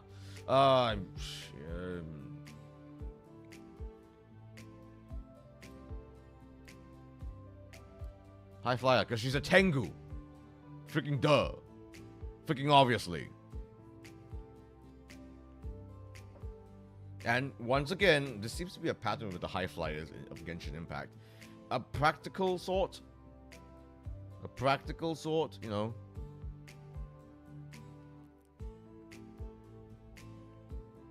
Like clearly, by virtue of her having all these great big wings, she's got aerial control down pat. Her finisher is a real easy one. Really, a simple one. Top rope Meteora. Meaning she will use her knees, slam them on the opponent's chest, and drive the hit down. That's the Meteora. Yeah, that's a great one.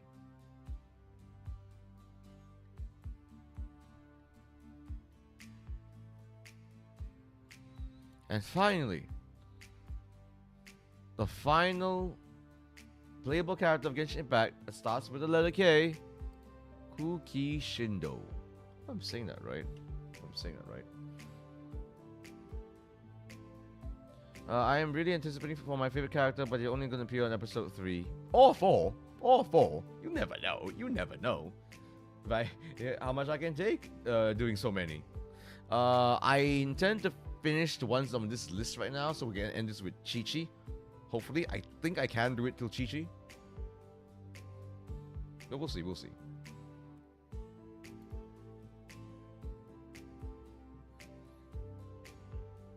Let's see now. Kuki Shinobu. Wait. Did I mispronounce the name? Yes. Yeah, it's Kuki Shinobu. Chat, what the hell did I just say? Chat, what the hell did I just say? Wait. Did I say something different? Did I say something different? Wait, let me check. Did I read her name wrong or something?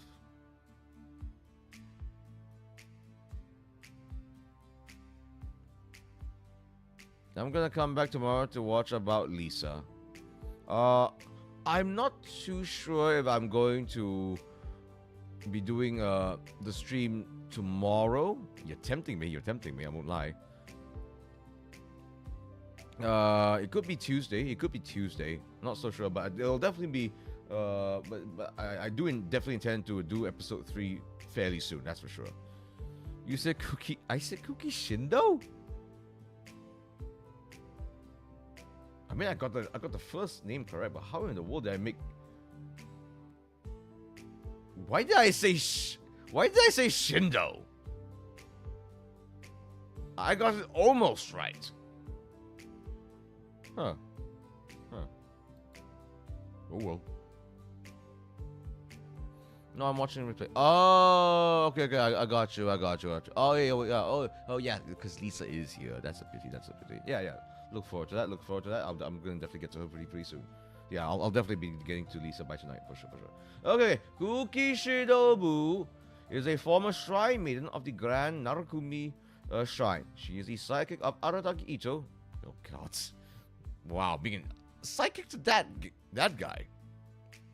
You're getting tired. That's the weird thing. I'm not. I think I've legit just been repeating Kuki Shindo this whole time as opposed to Shinobu. Why? I know what Shinobi is. Why didn't I associate her with being a shinobi? Because she is a shinobi. But why do I keep saying Shindo? I don't get it.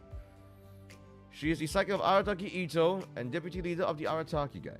Due to her professionalism and certifications, Kuki Shinobu has helped the Arataki gang out of many problems and has even expanded the gang's business scope outside of the regular mischief and delinquency. So she's trying to legitimize the Arataki. So she's basically Yakuza. She is basically Yakuza.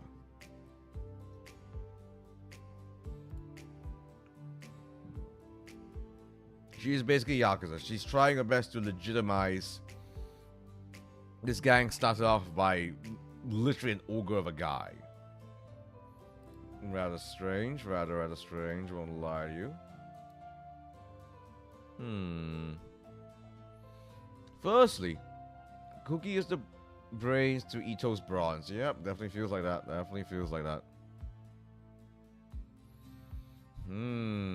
Clearly a ninja. Very cool outfit. Very much. Actually, the more I look at, the more she's straight up looks like a female pro wrestler. Straight up looks like a female pro wrestler. If these leggings of hers were to be translated into kick pads, oh, they'll be gorgeous kick pads. And she's got booty shorts. Very nice booty shorts. If I were to pro wrestlify her, so essentially a Yakuza ninja, but because the Japanese really rather not, so a sort of strategist ninja type, I guess. Strategist. If Ito is loud, Cookie is quiet. She handles things separately and cleans up after Ito whenever he makes a silly mess. That almost goes without saying. Do I want to put her into 2 no wrestling? Just so that she can actually act like a manager? Because 2 no wrestling means that you're not... does mean that you don't wrestle, but you're still part of the wrestling universe.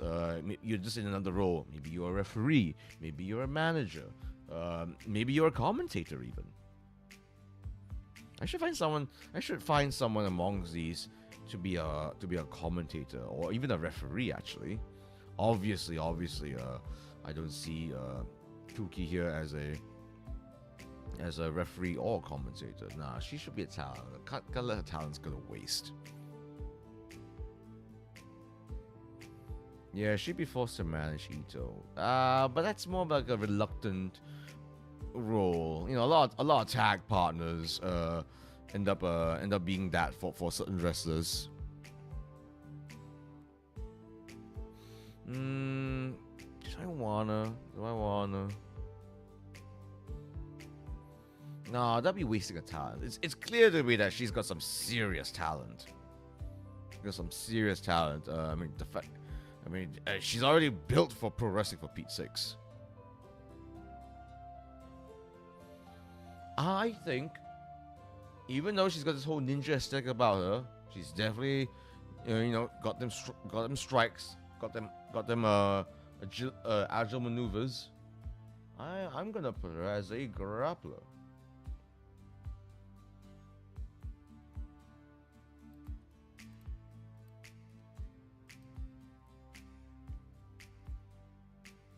I haven't played her character story yet, so I don't really know why she's so loyal to Ito. But she truly pours everything into supporting him. Aw, that's sweet. I still ship Ito with Kujo-Sara just because it's funnier. So, why a grappler? Practical. She's a practical lass. She will still focus on them fundamentals. But she will rely on basically think Black Widow. Think Scarlett Johansson as the Black Widow in the Avengers. So she wrestles like that. So she's all about them hit scissors. She's all about those Frankensteiners. Oh, and she can absolutely pull out a reverse Rana. Easy. Let's see. What is her finisher, though? Oh. Horse. Freaking Destino. What's that? It's basically a tilt-a-whirl reverse DDT. Think Tetsuya Naito or Dragon Lee. Yeah, so she will run up to behind the person, to the arm, spin, and literally do a reverse DDT. So driving the back of the head onto the ground. So she's basically like almost back flipping them so that they land on their head. It's gorgeous move, gorgeous move. So yes, she's very much a grappler. In that sort of sense. One second, folks. Let me just do a little bit of tidying up. Okay.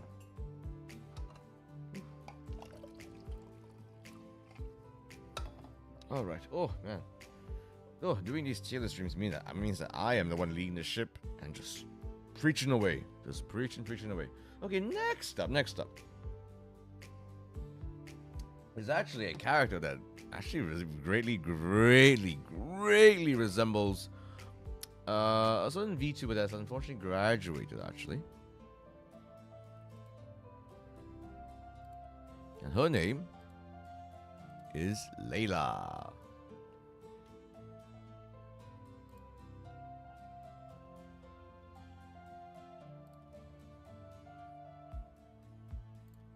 Let's see now. What's Layla all about? What do you guys think of Layla? Firstly, fantastic outfit.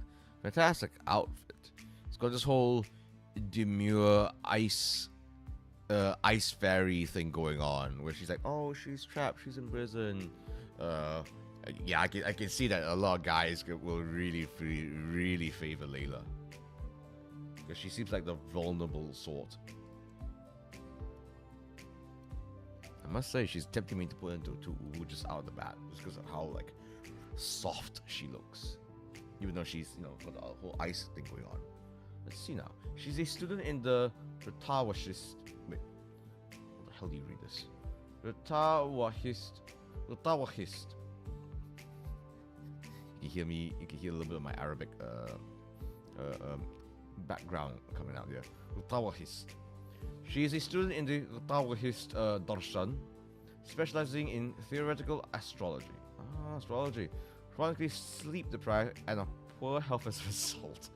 Layla believes that the star's blessing is the reason she wakes from sleepwalking to find her papers fully completed. Ooh. Interesting, interesting. Layla definitely a powerhouse when she passes out and her alter ego takes control. She has an alter ego? Nothing about her splash art or her lore, for the matter, seems to suggest that. I mean, yeah, it does suggest that, you know, when she's sleeping, something else does the job for her. But it's all mystery right now. It's all mystery right now.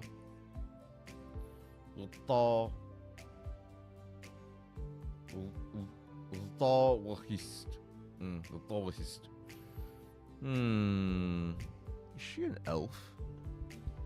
Oh, she is an elf. Oh, little sweetie. She seems like such a sweetie. So she's got like a whole alter ego thing, eh?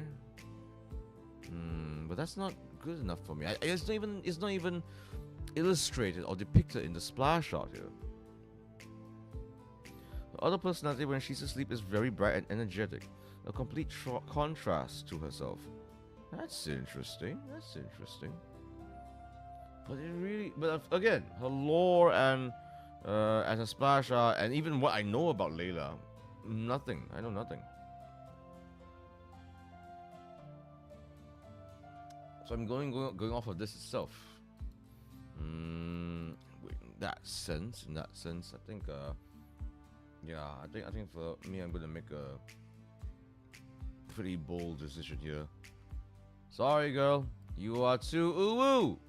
No harassing. Sleepy head. Sleepy girl. You cannot train to be a wrestler if you're too sleepy weepy. You gotta stay awake because there's a lot to learn, babe. There's a lot to learn. Now, if your alter ego was here with a different splash art, okay, then we can talk. But unfortunately, nope.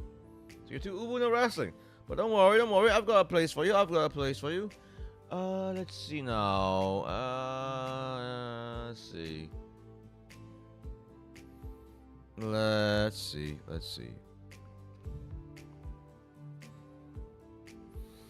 Commentator, referee.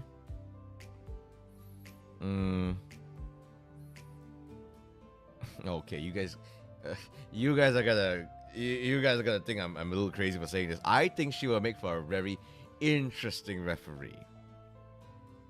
You heard me, right? She's gonna be in the black and white. She's gonna be a zebra. Why? Well, let's face it. The referees in pro wrestling, they don't seem like the brightest sort, right? It feels like if there was even like a paper plate that just flies in the air, they'll be looking at that thing for like 30 seconds straight, and nothing will remove their gaze from that paper plane. If a guy outside the ring comes in, bringing a baseball bat, she will take it away and put it to one side in the slowest way possible. Thusly, another opponent can take advantage of the poor babyface. She is that, and that is by design, baby. That is by design. She's gonna be that kind of ref, and she's gonna do her job great. Don't get me wrong. When she really has to, she will absolutely take care of the talents. She will absolutely call the count. She will absolutely try her best to be the law of the land. Oh, but she will be so easily distracted, which is exactly what we need in a pro wrestling referee. Good job, Layla. You're still a part of this world after all. What a little sweetie. Okay, next up. Ah. Oh, baby.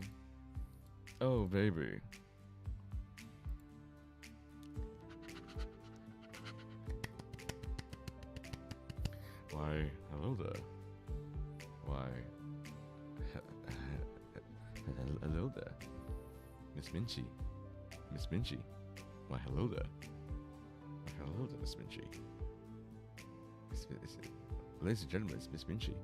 It's Miss Minchi, ladies and gentlemen. It's Miss Minchi. Oh my. Oh my.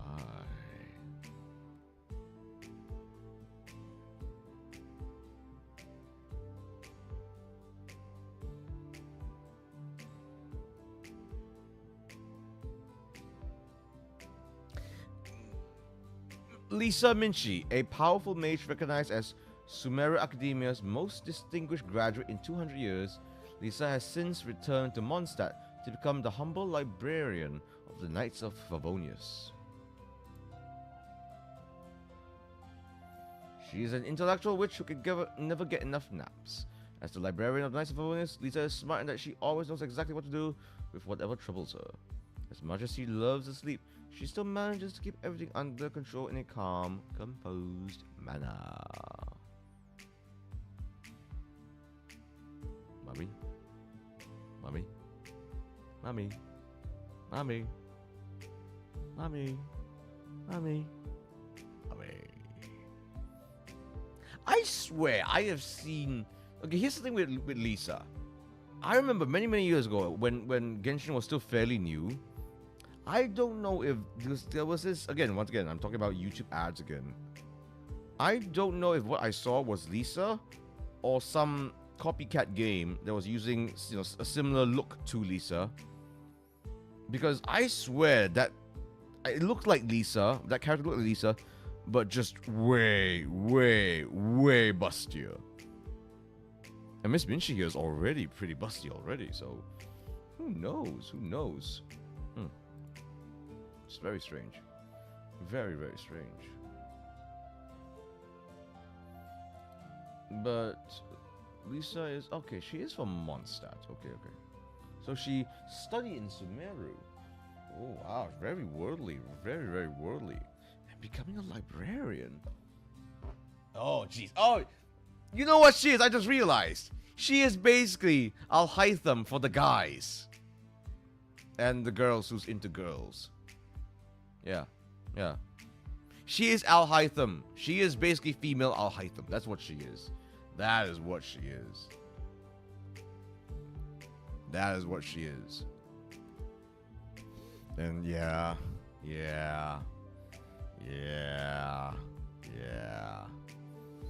So she's got like, she's basically the witch. She's got the witch queen gimmick. She's got the whole witch queen gimmick. She is the witch gimmick, essentially. Like, you know, she's got all them thoughts in her head. She's just so chill about it because she's done all the research, all the hard work already, and now she just wants to relax. You could argue coasting. But she's so ahead that she's gonna take this time to actually mentally center herself, chill, decompress, you know, because it is important to decompress, you know, all that studying, all that work, you know, it will weigh down you so much. You gotta find ways to lift that weight off. So of course, if you're gonna take a nap or two, why the hell not? That's what she is.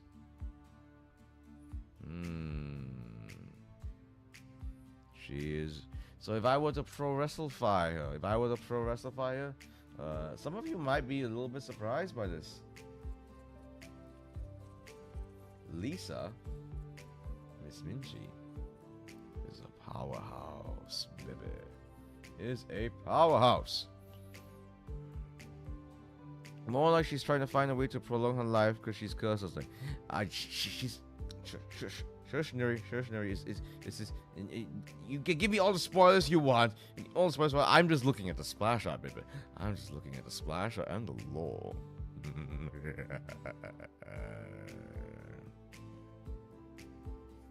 So yes, Miss Minchi is a powerhouse. She's done all that work already. And let's face it, the big boys, unless if they've really trained for it, their staminas aren't as good as the more spry, smaller wrestlers. Oh, but she will toss folks around. All that magical ability. Oh, that translates into power, essentially. So she's gonna be one of those really like, what's the word? Really tall. She will absolutely be seen in a wrestling context as a giant. You ever played Genshin before? Haven't I already mentioned that? Yeah, I've never played Genshin before.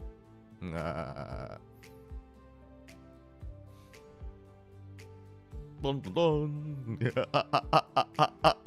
You thought I played Genshin? No, I stick to Honkai Star Rail because I don't want to go insane, so I just stick to Honkai Star Rail. But I'm starting off with Genshin because this is like, for me, this is what I see as, this is what I think of, and I see when I'm thinking of the gacha game, essentially, with a gajillion iconic characters. So hence Genshin Impact.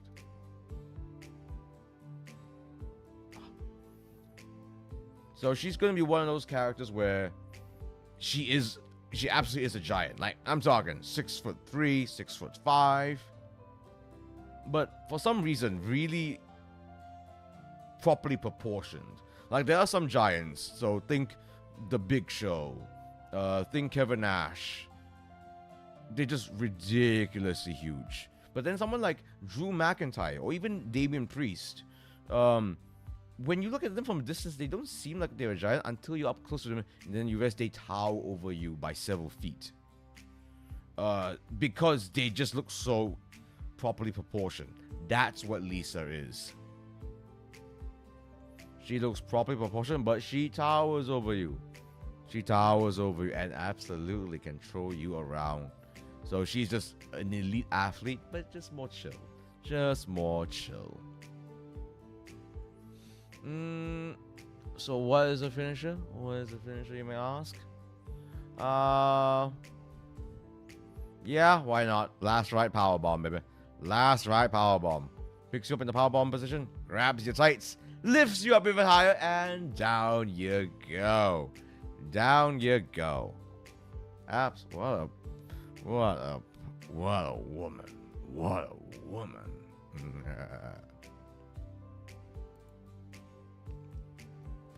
Don't worry, you're not missing out. Aww. You're not gonna defend your game. You're not gonna defend your game. Okay, one second.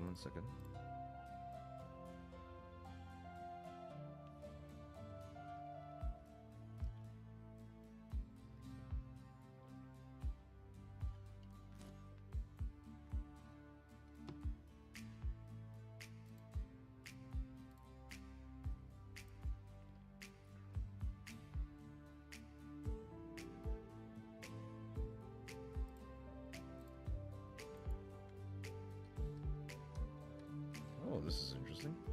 No, sorry folks, I can't really. She'll wink as she does it too. Oh, absolutely.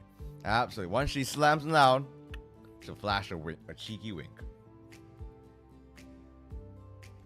Nah, Genshin is no longer that great. I think Genshin is just Hoyo's money-making child.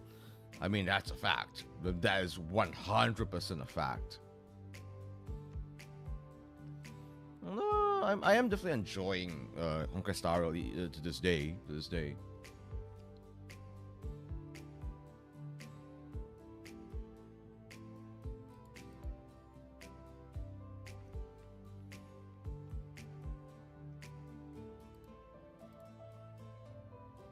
Let's see now. Let's see. Okay, let's continue on. Let's see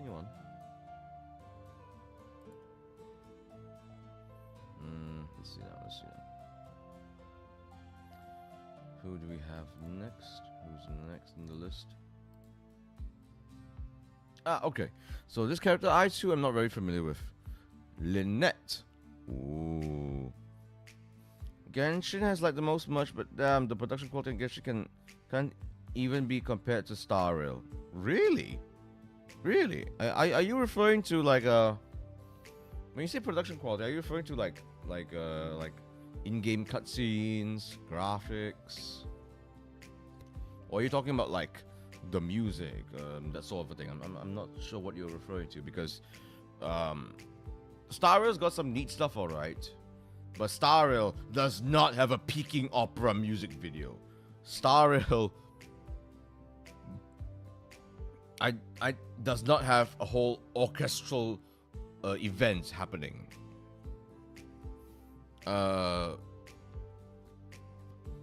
Star Rail doesn't really have. It's got some fancy trailers, but I still think like the Genshin Impact trailers are just way fancier.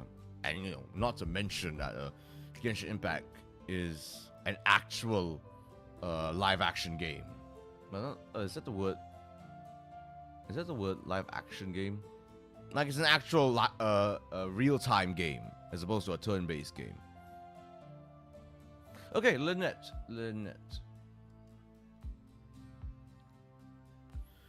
The production in terms of character teasers, illustrations, splashes, and game promos. Interesting. Really.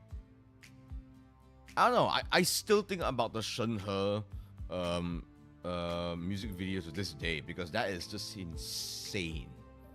That is just an insane trailer. I'm guessing that one is particularly special, like an exception. I think. I don't know. Maybe I should do a reaction to a Honkai Star Rail trailer or something. Just seeing as seeing as it's a lot more interesting.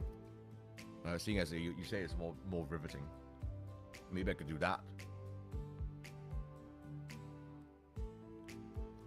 Okay, but let's see. Lynette, she's from Fontaine. I suspect her as much. Cat girl! Sorry, every time I see a cat girl, I must yell, cat girl! My friend plays both HSR and GI from launch, and she's always complaining about Genshin quality dropping. That is interesting. So when you say quality dropping, you're referring to, again, character teasers, illustration, and game promos.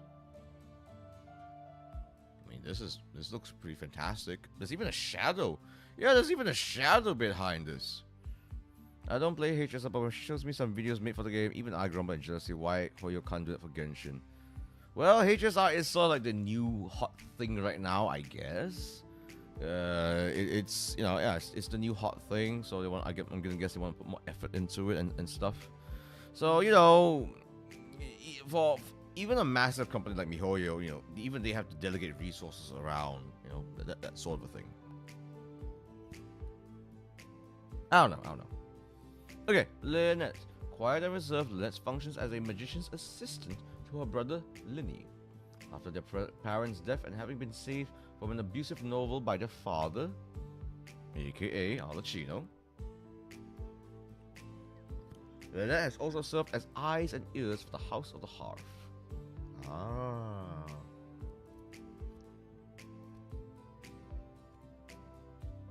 Lynette is manager through and through. She's the magician's assistant. Let's not get ahead of ourselves here. Let's give these folks a chance. Because it is everyone's dream to become a wrestler, Every wrestler, every commentator, every manager, it is their dream to become a wrestler. So let's give her benefit of the doubt here. Let's see. Interesting. Okay. Strikes me as someone that actually does know a good bit about the magics as well. She's an assistant. But she knows a good bit of the magics as well. It's really interesting that her shadow is actually very prompt in this splash shot. Actually, little hat thing is very cute. Whole bomb thing. Definitely a more simple. Oh, sorry about that. A simple outfit, but there's nothing wrong with that. She's a tail. She's definitely a cat girl. Surely a cat girl. Surely.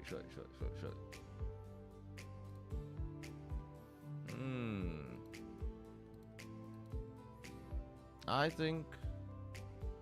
Yeah, you're probably right. I think she definitely functions as the manager / assistant to the brother. So yes, I mean, the fact that she is directly that in the game, she's directly, even the official description mentions that she's directly under Alachino. Yeah, she's too Uonorasan. She's too Uonorasan. Welcome, Shisen, to Cafe Cornelius. I am classifying Genshin characters as pro wrestling archetypes, and I am the best person to do this. Why am I the best person to do this, you say? Well, because I do this.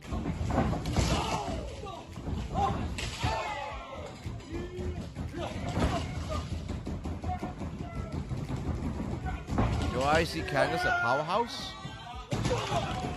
You do. And I think she deserves to be there. She is very much a Wonder Woman. Indeed. Who says women can't be powerhouses? You know, because there are women that can absolutely lift. Baby. But yes, Lynette in particular is too no wrestling. Not saying she's not capable of delivering a good swift kick here and there, but ultimately she helps her brother. Speaking of which,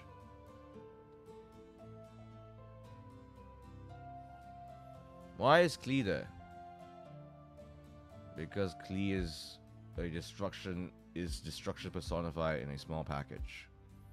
Yes, Neri, because it's Klee. Honestly, it can be more easily summed up like that. Klee be kicking the ground instead. No. Klee will suplex. Klee's got that leverage.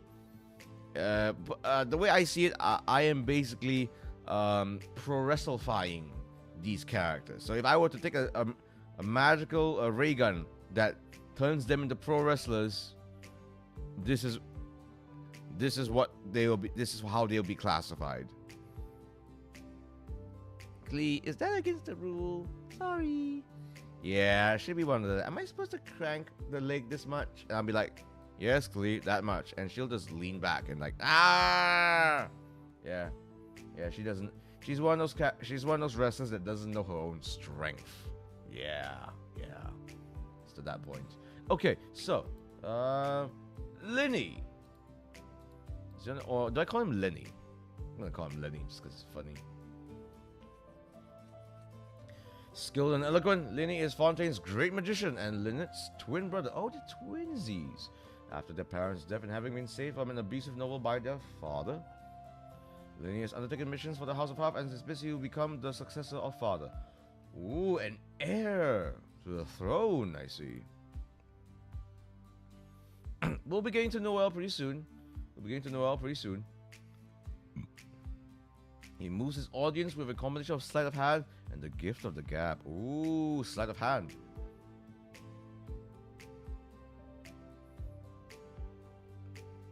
Bro's a high flyer. You feel that Lenny's a high flyer, really? But it says here he's got a sleight of hand thing. Mind you, this thing is from the official website too. Terbang, fly. I can see Lenny. Well, okay. Apologies. Let me show Lenny here. There we go. Oh gosh. Oh, so bright. Oh, so fancy. Why is this whippersnapper doing with garter belts? Ew.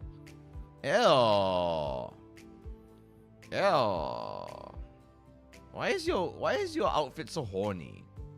You're like a child. I'm sorry.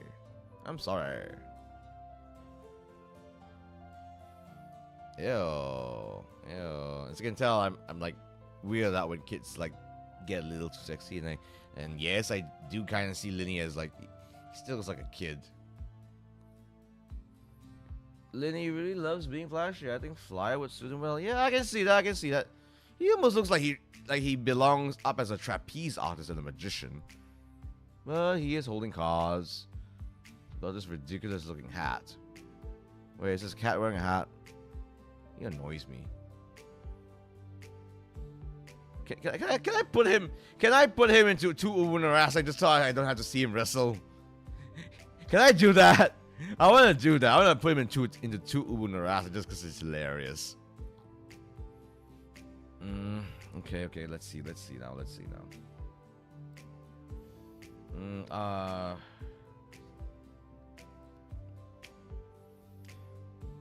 All right. Just because I think it's funny. So yes, he is a magician, high flyer. He's got a whole magician gimmick where he's a high flyer. He's gonna be one of those obnoxious guys that will just be bouncing all around the ropes with all the flair but no sensibility at all.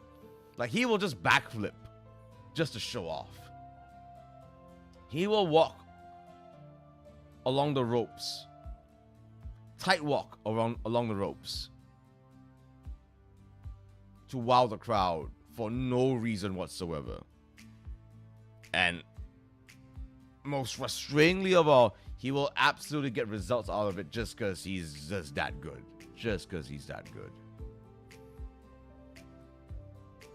So yes, he is a high flyer. There, he's up right there, next to Kujo Sara.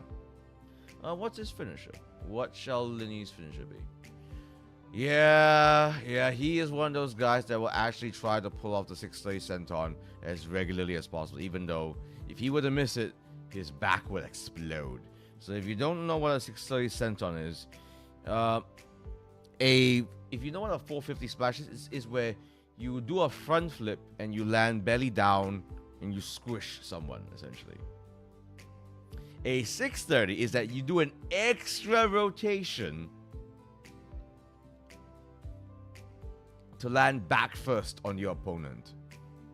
So it is possibly one of the most spectacular moves you could do. And it is freaking hard to do. Freaking hard to do. And very, very high risk. So yeah. Man talks a lot. Man flies a lot. Possibly our most high risk wrestler here right now in Genshin Impact Pro Wrestling. God, that's a cool name. Genshin Impact Pro Wrestling. GIPW. My. Let's see. Okay. Next up is, and I think I believe it's Mika, but let me check. It is Mika. Let's go.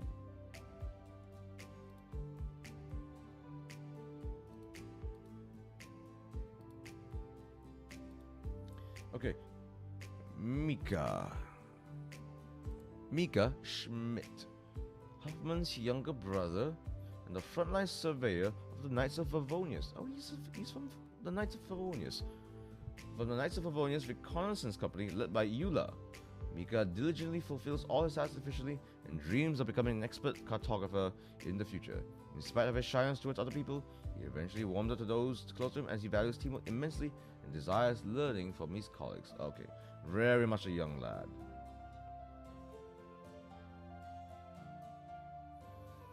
And he cooks up a mean serving of field rations. Why does he remind me of Lynx from Honkai Star Rail? Yeah, definitely gives off. Yeah, definitely gives off like a young supporter sort. Very, very much young lion vibes. Like, he's just starting off, clearly very talented, clearly still helping out. Doesn't he look so adorable? Acceptable. I'm not looking for cute little kids here, okay? I'm looking for pro wrestlers. because saying the former sounds because believe it or not, me yelling out in public, I'm looking for pro wrestlers sounds so much better than I'm looking for young lads. Okay? One's weird, one will get me into trouble with the law, okay? I want to squish Mika and Fremna in a hugoo. Okay. You can get away with it. I can't because I'm old. So I can't get away with that sort of shit.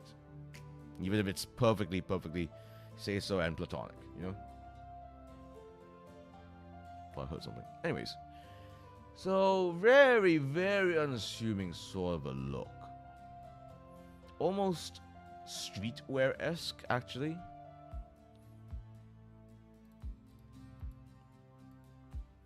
Almost streetwear-esque.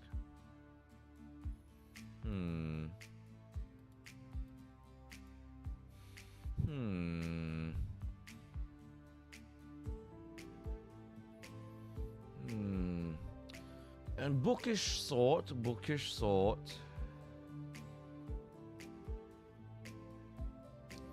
He's a cartographer.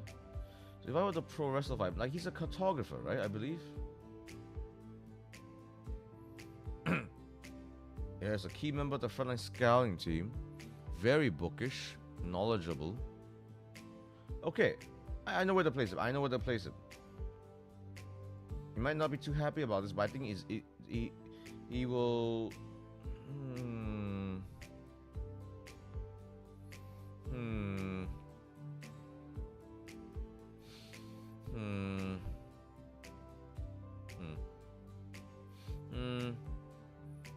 Oh, this is.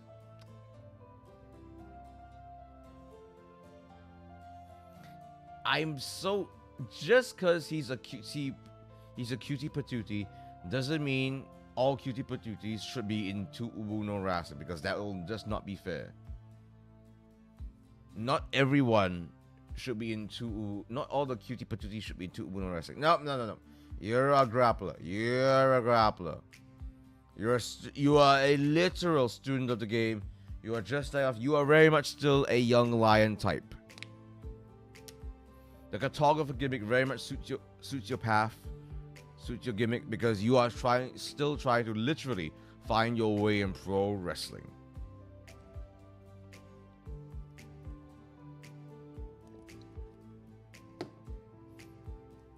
Literally still trying to find your way in pro wrestling.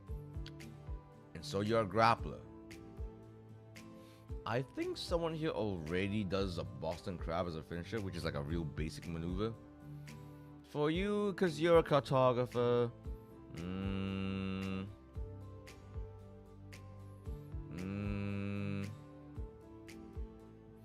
What's a good one for you?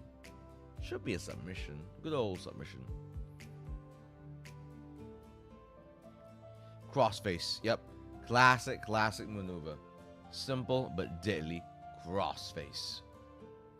You get them to the ground. You pinch your arm with your legs. You grab the hit. You crank it backwards. Simple but effective. Because Mika is still very much a young lion. So when I say a young lion, that actually refers to a trainee wrestler in New Japan Pro Wrestling, Japan's largest wrestling promotion. He is very much in that vein. Still very much a young lion indeed.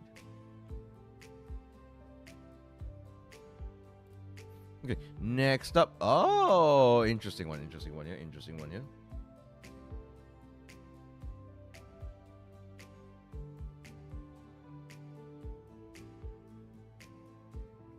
let me check my notes. Okay, she is next. Mona is of Mondstadt. Astrologist Mona Midges. Of knowledgeable skill and high pride, Mona has settled in Mondstadt to avoid suffering the ire of her master after unwittingly reading the latter's diary. Okay, she's a little bit of a klutz. An astrologer, eh? By any chance, is she besties with Flishel? I'm gonna pass out now, Cornelius. I just got back from an almost 10-hour drive. Oh my goodness, where were you driving? Were you driving from South Thailand or something? Oh my goodness. Have a good rest of tier listing. Oh my god. I shall. Thanks so much for popping on by, Nuri. Really appreciate it. 10-hour drive. Well, you could drive from South Thailand or something. My goodness me.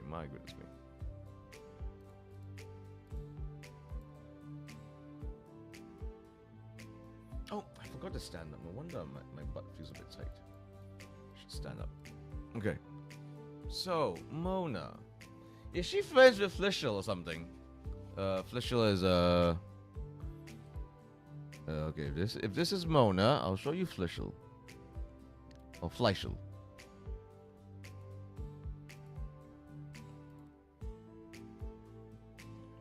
Went to Johor and back home to grab some documents. Oh my goodness, going all the way to Johor. So this is Flischl.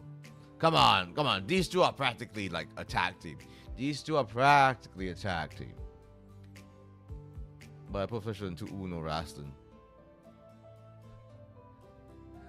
I think I made Flischl. I think I made Flischl an audience member. I think that's why I classified her as.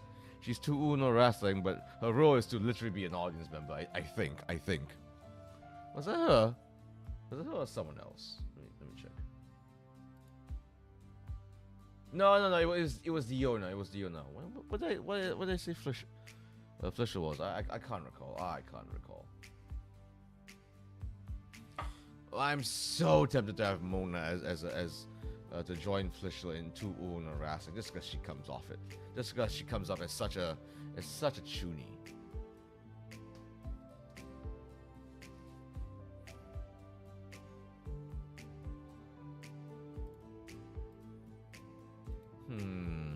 What are we feeling here, folks? What are we feeling here? Firstly, great design for a pro wrestling outfit already. You know, an astrologer gimmick. If I were to turn that into a pro wrestling context, that's a great one to have. That's a great gimmick to have, actually. Because you can do like all these predictions. You can have a unique perspective on pro wrestling. Yeah, I can absolutely see it working. I can absolutely see it working indeed.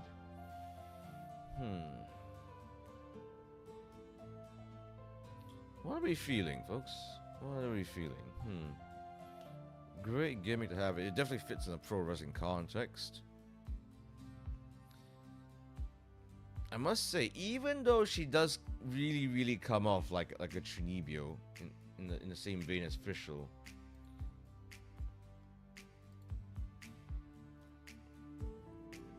I kind of do want to put her into as a pro wrestling context, actually. As a pro wrestler, let's see. Powerhouse, grappler, high flyer, striker.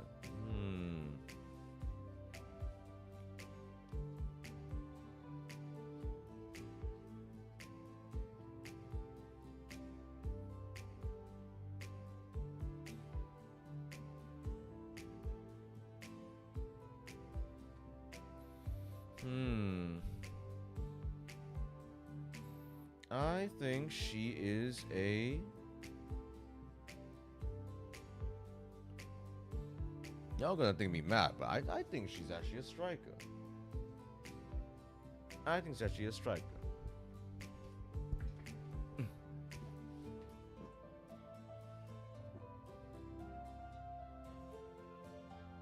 Let's put it there. Let's actually put it there. Yep. So she's definitely tag buddies. Definitely tag buddies with Flischl. Maybe Flischl is like still a trainee and stuff. But Mona is actually already there as a wrestler. And so she's seeing her friend, debuting. Still new. But she's got all these great plans. She's got a great game plan with her. Being an astrologer after all.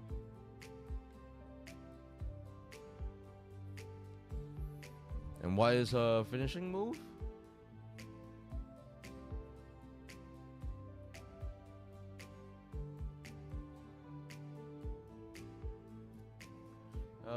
Let's see, what is the finish move? I want something circular, something that spins.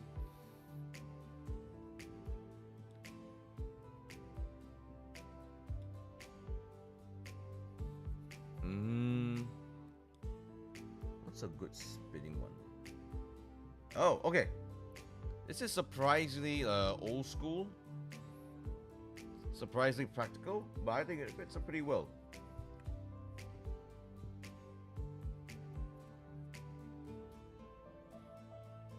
Springboard forearm. Yep. Phenomenal elbow, baby. Phenomenal elbow. Springboard forearm.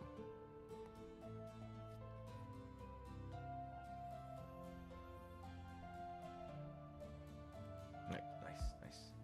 So yeah, Mona, in spite of everything, looking like a chunibyo, essentially exceeds even herself, actually. Exceeds even herself.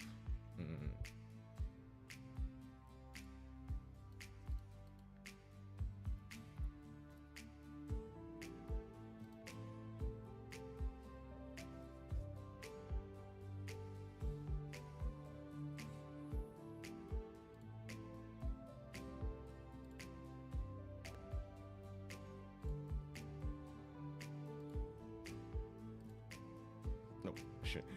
I apologize, I keep forgetting I should sit back down.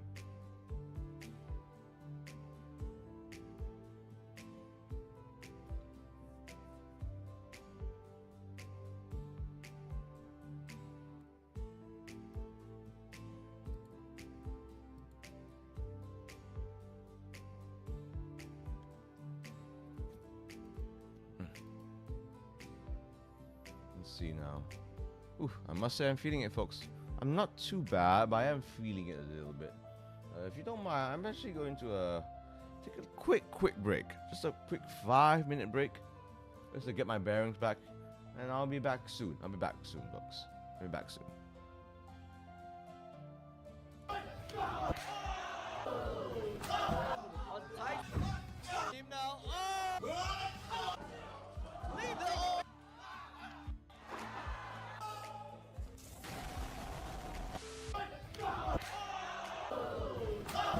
on tight. Team now. Leave the on tight.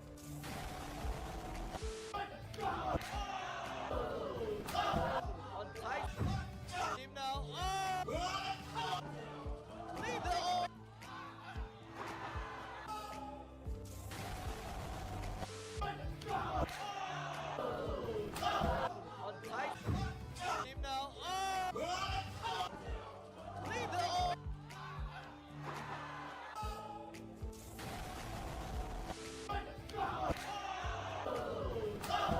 on tight.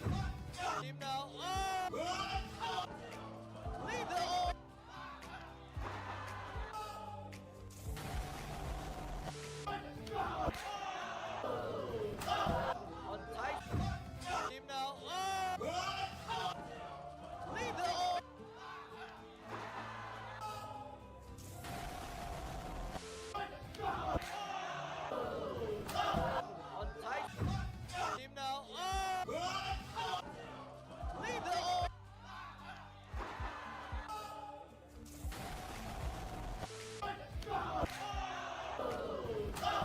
on tight. Team now. Leave the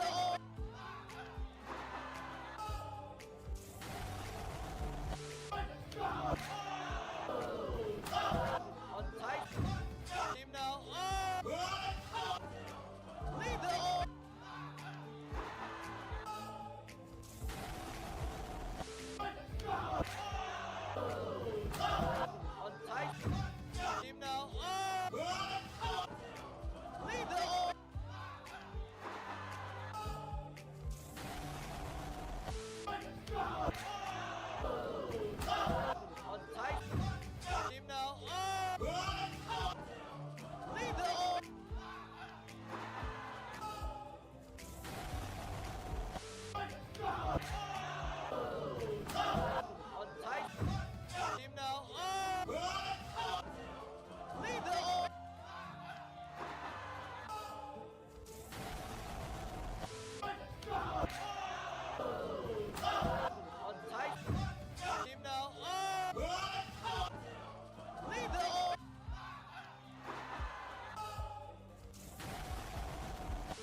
the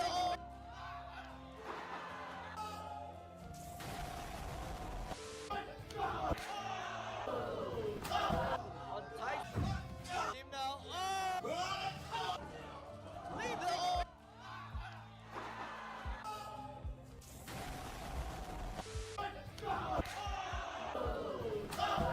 untie him now. Oh! Leave the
we're back, folks. And we're back. Sorry about that. I just really needed to just almost just decompress myself in a way. Both mentally, physically, and even spiritually. Ugh. Okay. Let's do this. Okay, who's next? Who's next? This is a pretty special one. This is a pretty special one indeed. I think this character, if I'm not wrong, is one of like the most important characters in the game. I'm talking on my ass here, of course. Of course. It is none other than oopsie. Not this one. Not that one. I mean, very cute character. Very, very cute character. But not the one I'm referring to. Nahida. Ooh, look at that. Look at that. Diminutive little thing. Diminutive little thing.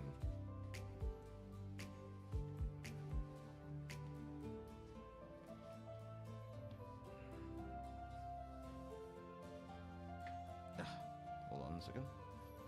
Let me see this. Let me see this. Let's see. Lesser Lord Kusanali dwells deep in the sanctuary of Surastana, and has never really been in the limelight. Nor has she even been mentioned much. Her burden is heavy, though she may experience loneliness, and though darkness is all she sees before, she will not stop moving forward.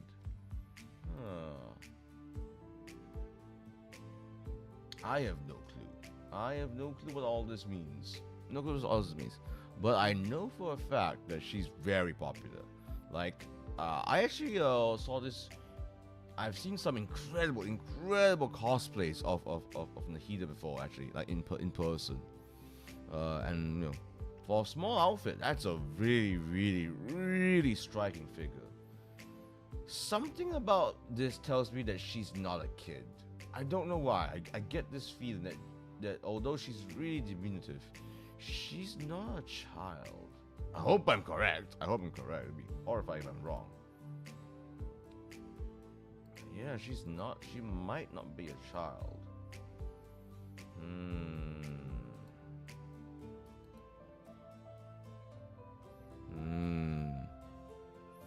I mean, she does look very uwu. She does look very uwu. Where is she? Is she a striker? Is she a high flyer? Is she a grappler? Is she a powerhouse? Well, let's have a little closer look. So she's all about nature. That's really clear. White hair. Is she like a nature goddess sort of a thing? It really does feel like she's some sort of nature goddess. She's got this nature goddess feel about her.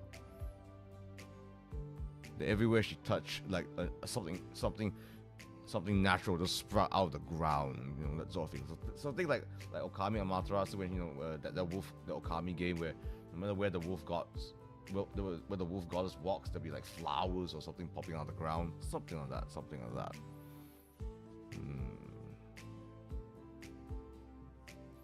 In that sense, if I were to put it into a pro wrestling context, you know, everything has to be physical. Then, you know, everything has to be physical, tangible. Oh,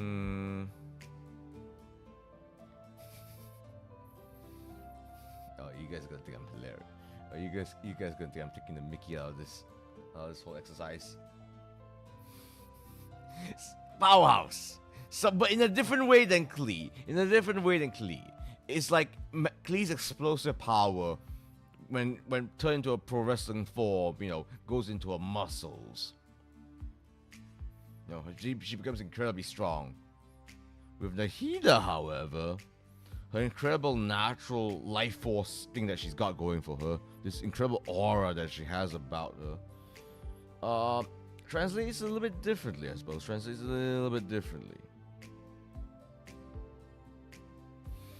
Actually, do I want to? I mean, I am putting her into powers just to be a bit of a cheeky lad. But do I actually mean it?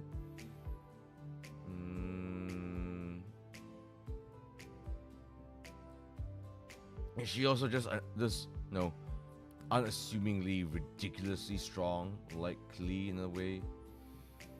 I almost feel more comfortable putting her in a grappler. Yeah, I think I'm more comfortable in a grappler. She's one of those wise beyond her years, sort of a, she's got that older than she seems sort of shtick going on. You know, where she seems like a child, but she's actually been through a lot. You know, that kind of a feeling. And so with that comes wisdom, with that comes experience. And that can make for a seriously, seriously dangerous grappler. You know, the kind that knows 100 different techniques, but actually knows how to execute them all well. Yeah.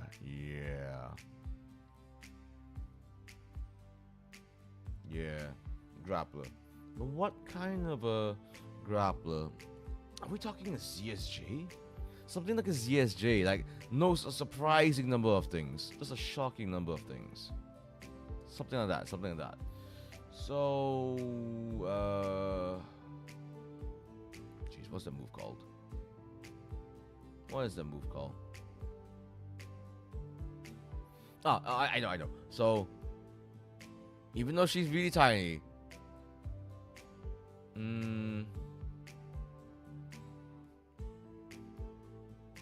oh, it's gonna sound so weird, but she can do the Rings of Saturn. Yes, she can pull off the Rings of Saturn. If you know Pack's submission finisher, that's the one. But it used to be known as the Rings of Saturn. That's the one. Yeah. Don't underestimate this little pint-sized powerhouse. She knows a lot more than you do. Next up. Why, hello there. Why, hello. What's your name? Let's find out, shall we? What is your name? You are Navia Kaspar. Oh, my. You're from Fontaine.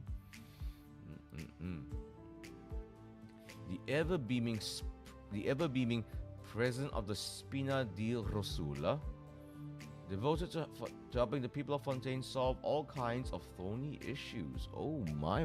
Are you some sort of captain?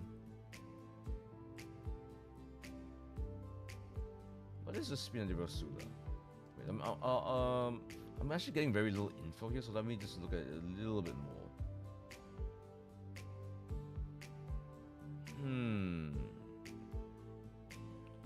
He dedicates the time to helping the people of Fontaine and investigating matters that the goddess would not or have difficulty with.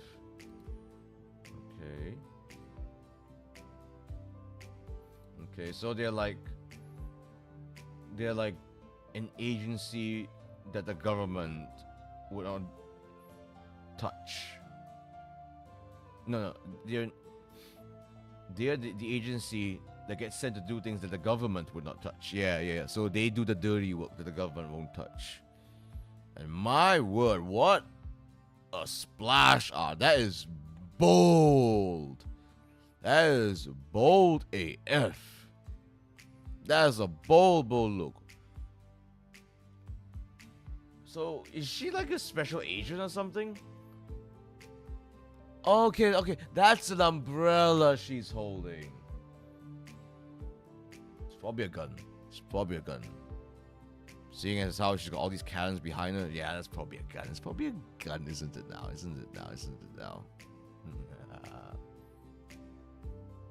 Yeah, I bet that's a gun. Ooh, where is she at? Oh my word. What an outfit on her. My word. What an outfit. Where is she fitted? Where does she fit in?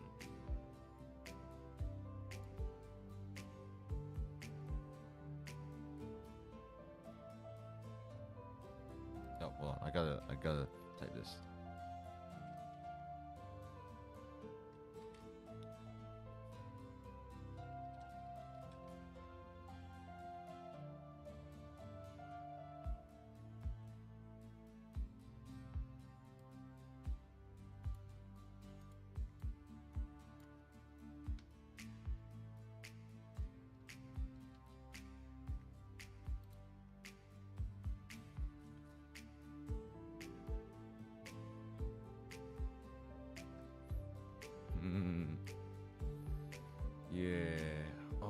god. Oh my god. She is what kind of? She's really giving me like Lisa, but explosion vibes. Like Lisa is a librarian, but this is Lisa if explosions, multiple explosions. So is she a powerhouse like Lisa, or is she? Don't really want to put. I could.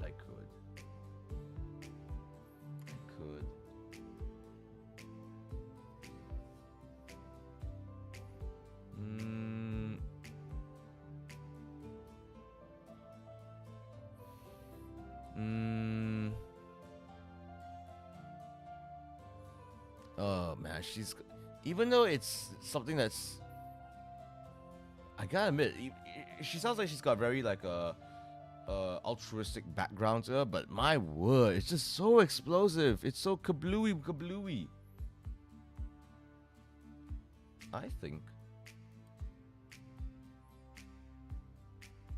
I think she's a striker.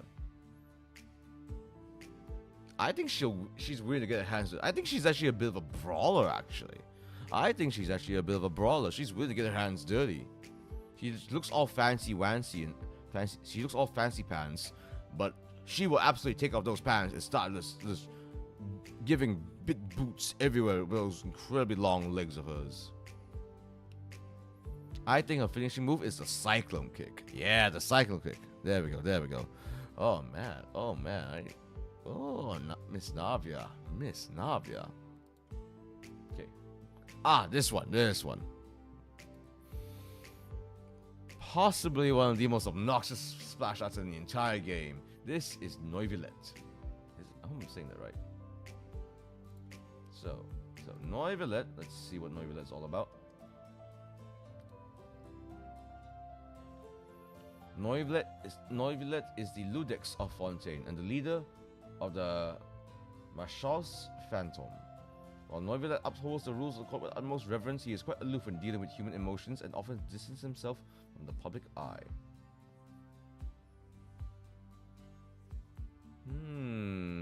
Interesting.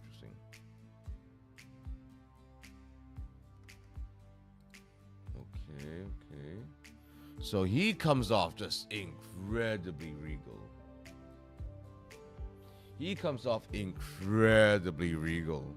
I'm not sure if he's like the ruler of the world or anything of the sort.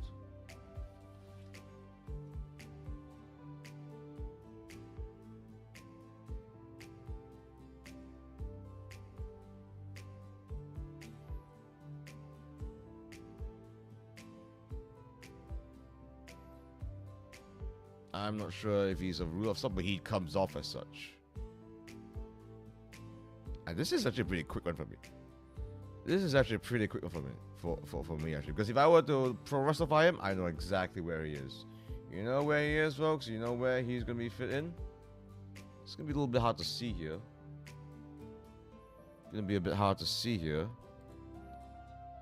Right here. Too woo, no wrestling. I mean, yes, he is incredibly handsome. The ladies go gaga for him. They want to be with him. Guys want to look like him. He's too woo, no wrestling, because someone has to fund this whole operation. Who better than someone of this particular stature, eh? Who better than someone of this particular stature? Does this man look like he's living in poverty? Does this man look like he's got trust funds and upon trust funds? Oh, of course he does. That's why he's too ooh-woo, no wrestling, because everyone wants to ooh-woo for him. Oh, speaking of ooh-woo. Oh, actually no. Oh, okay, this character I'm actually not too familiar with.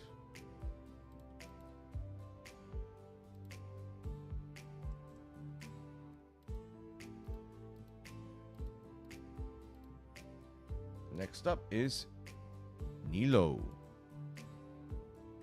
A dancer under the Zubair theater, Nilo's dancing is but elegant and graceful. However, outside of the stage spotlight, she's just like any girl her age. warm, smiling, and friendly. I hope that means of legal age. I hope that means of legal age.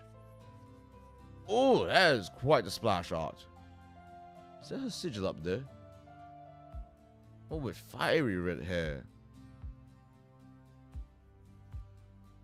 Evoking a belly dancer sort of a look. I mean, yes, but no, because belly dancers, they usually have those bells or beads on the hips. I don't really see that. I don't really see that, actually.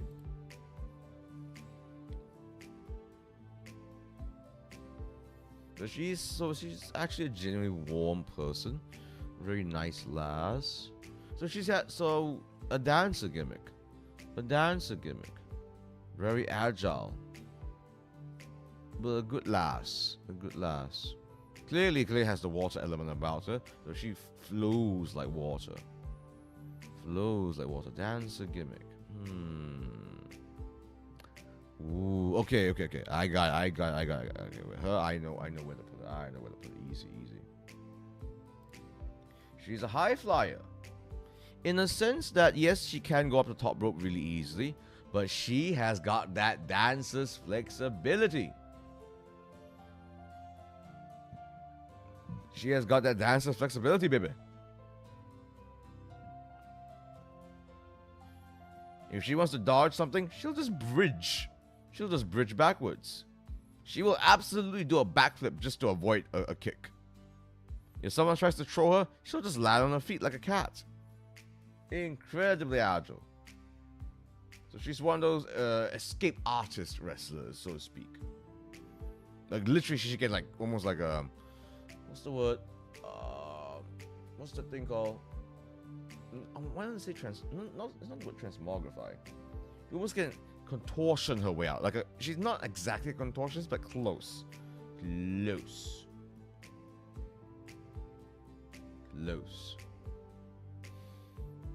So what can she do? What is her finishing move then, eh? To finish off opponents. Actually, perfect one. Backslide bridge. Surprising number of wrestlers actually use it as a finishing move. A pinning finisher. So I don't know if you've ever seen a backslide before, a backslide pin. So it's that. So basically, you grab the opponent by their triceps. You're behind them. You grab them by the triceps. You grab them down. Get them down. So their shoulders are pinned down. But you don't just pin them there. You actually also bridge as well, and that's what she does because she's got the dancer's discipline after all. So that's an incredibly tight pin. That's an easy 1, 2, 3, maybe even more than that. Brilliant. And next up, I think, let me just get to the page. This is Ning Guang.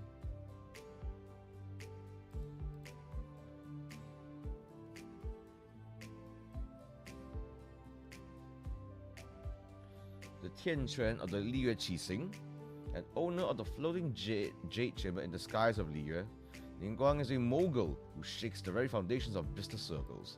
Even grabbing a few scraps from the document she shreds from the jade chamber will give one an invaluable fragment of her wisdom, enough to stay a step or two from one's peers. In other words, she's a billionaire. She's money.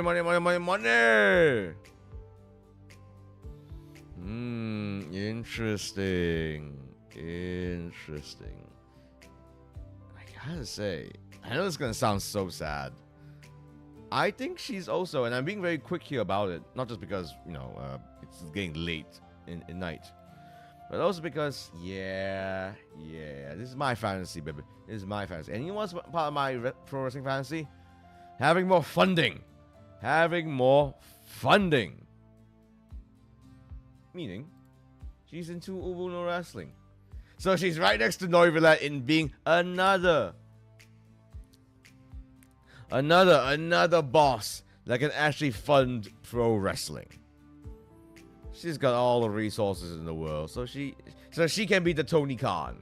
She can be the Tony Khan to Neuvillette's Triple H. How about that? Okay? So she's got the love for the business as well. Is she capable of of scrapping it down? Of course, of course. When you're a trillionaire, you can be provided with all the training in the world. But she'll use all the resource to, fund a pro wrestling promotion or two. That's what she can do.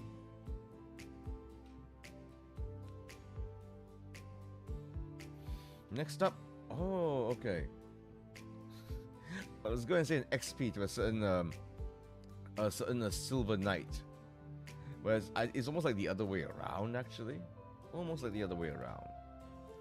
Noel.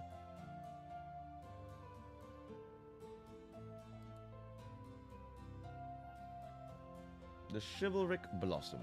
Extremely strong and reliable, Noelle is considered to be the maid of all maids in the Knights of Favonius, with many thinking she has the ability to be everywhere all at once. She is stubborn, however, and willing to unnecessarily endanger her life at any moment to help someone. She has tried many times to join the ranks of the Knights of Favonius to accomplish her dreams of becoming a full-fledged knight, but has fallen short so far, every time so far. Oh. So, she's part of the Knights of Favonius, but not a full-fledged knight yet. Oh, she's a maid. She is a maid. Oh, Naruhodo.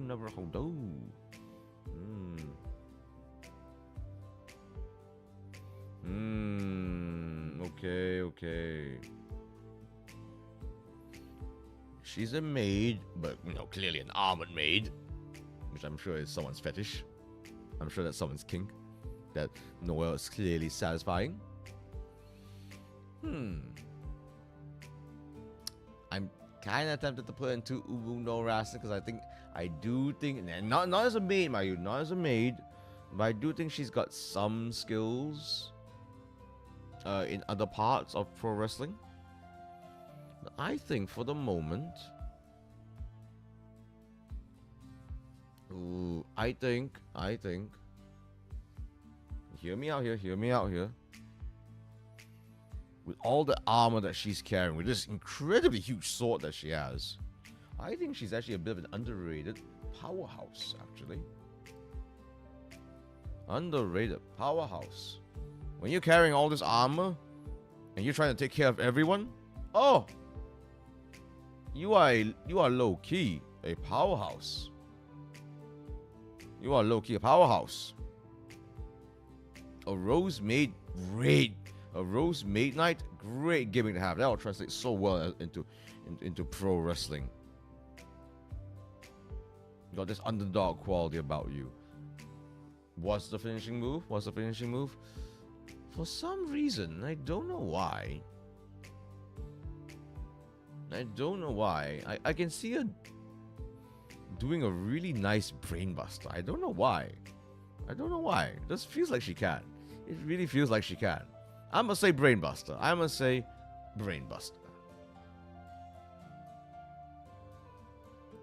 And finally,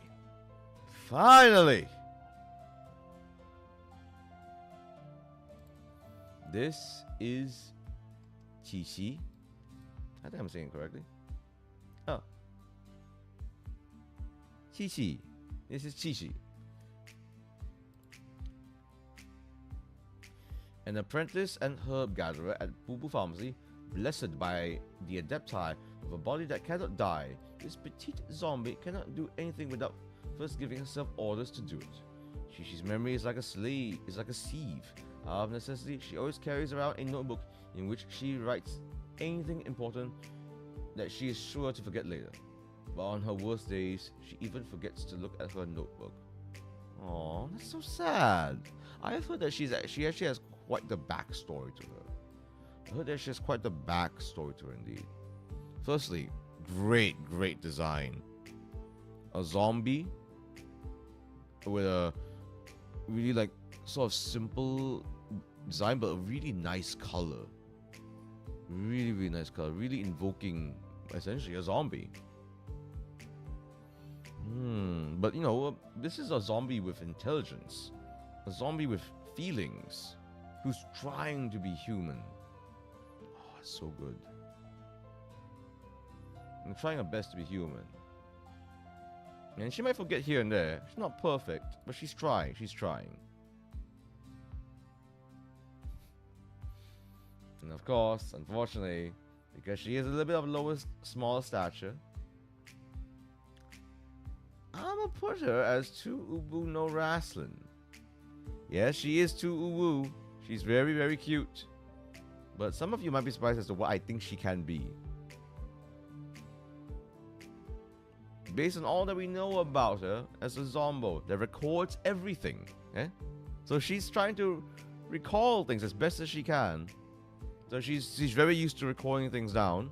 You gotta be efficient for that. She's a podcaster. She is the Chris Van Vliet of Genshin Impact Pro Wrestling, baby. When you think, like, she seems like she's gonna be sleepy weepy, but she knows more than she realizes. She's got some knowledge about her. This second chance at life means that she's not gonna take things for granted. Means that when she communicates with people, you know, she gives them a false sense of security. They are lulled into thinking, oh, she's a zombie, but she seems so cute and nice. They're gonna pour their hearts out. They're gonna reveal things that may not be quite unexpected. Therefore, she's gonna make a great interview, because all great interviewers are great conversationalists. And to be a great conversationalist, you have to give space to your interviewee. She will absolutely give you that to her, partly because she will forget sometimes to even just speak up, actually, just because she's a sleepy, weepy little thing. She will make for a great podcaster. Woo! I actually did it. I actually did it. That's, am I even halfway? Good grief, am I even halfway? Let me count this real quick. Let's see. 1, 2, 3, 4, 5, 6, 7, 8. That should be 9, 10, 11, 12, 13, 14, 15, 16, 17, 18, 19, 20, 21, 22, 23, 24, 25, 26, 27, 28, 29, 30, 31, 32, 33, 34, 35, 36, 37, 38, 39, 40, 41, 42, 43, 44, 45, 46, 47, 48, 49, 50, 51, 52, 53, 54, 55, 56. Okay. So I am more than halfway. There's 83 playable characters, so I'm more than halfway. Okay, that's good. Okay, folks, that's it. I will try to have episode 3 up of this, of sorting your favorite Genshin Impact characters into their processing archetypes soon. But that's all from me tonight, folks. I hope you guys enjoyed this indeed. But I am going to call it a night, folks. Cafe Cornelius is now closing shop, but my Cafe Cornelius never closing your hearts. Have a lovely night, Mina.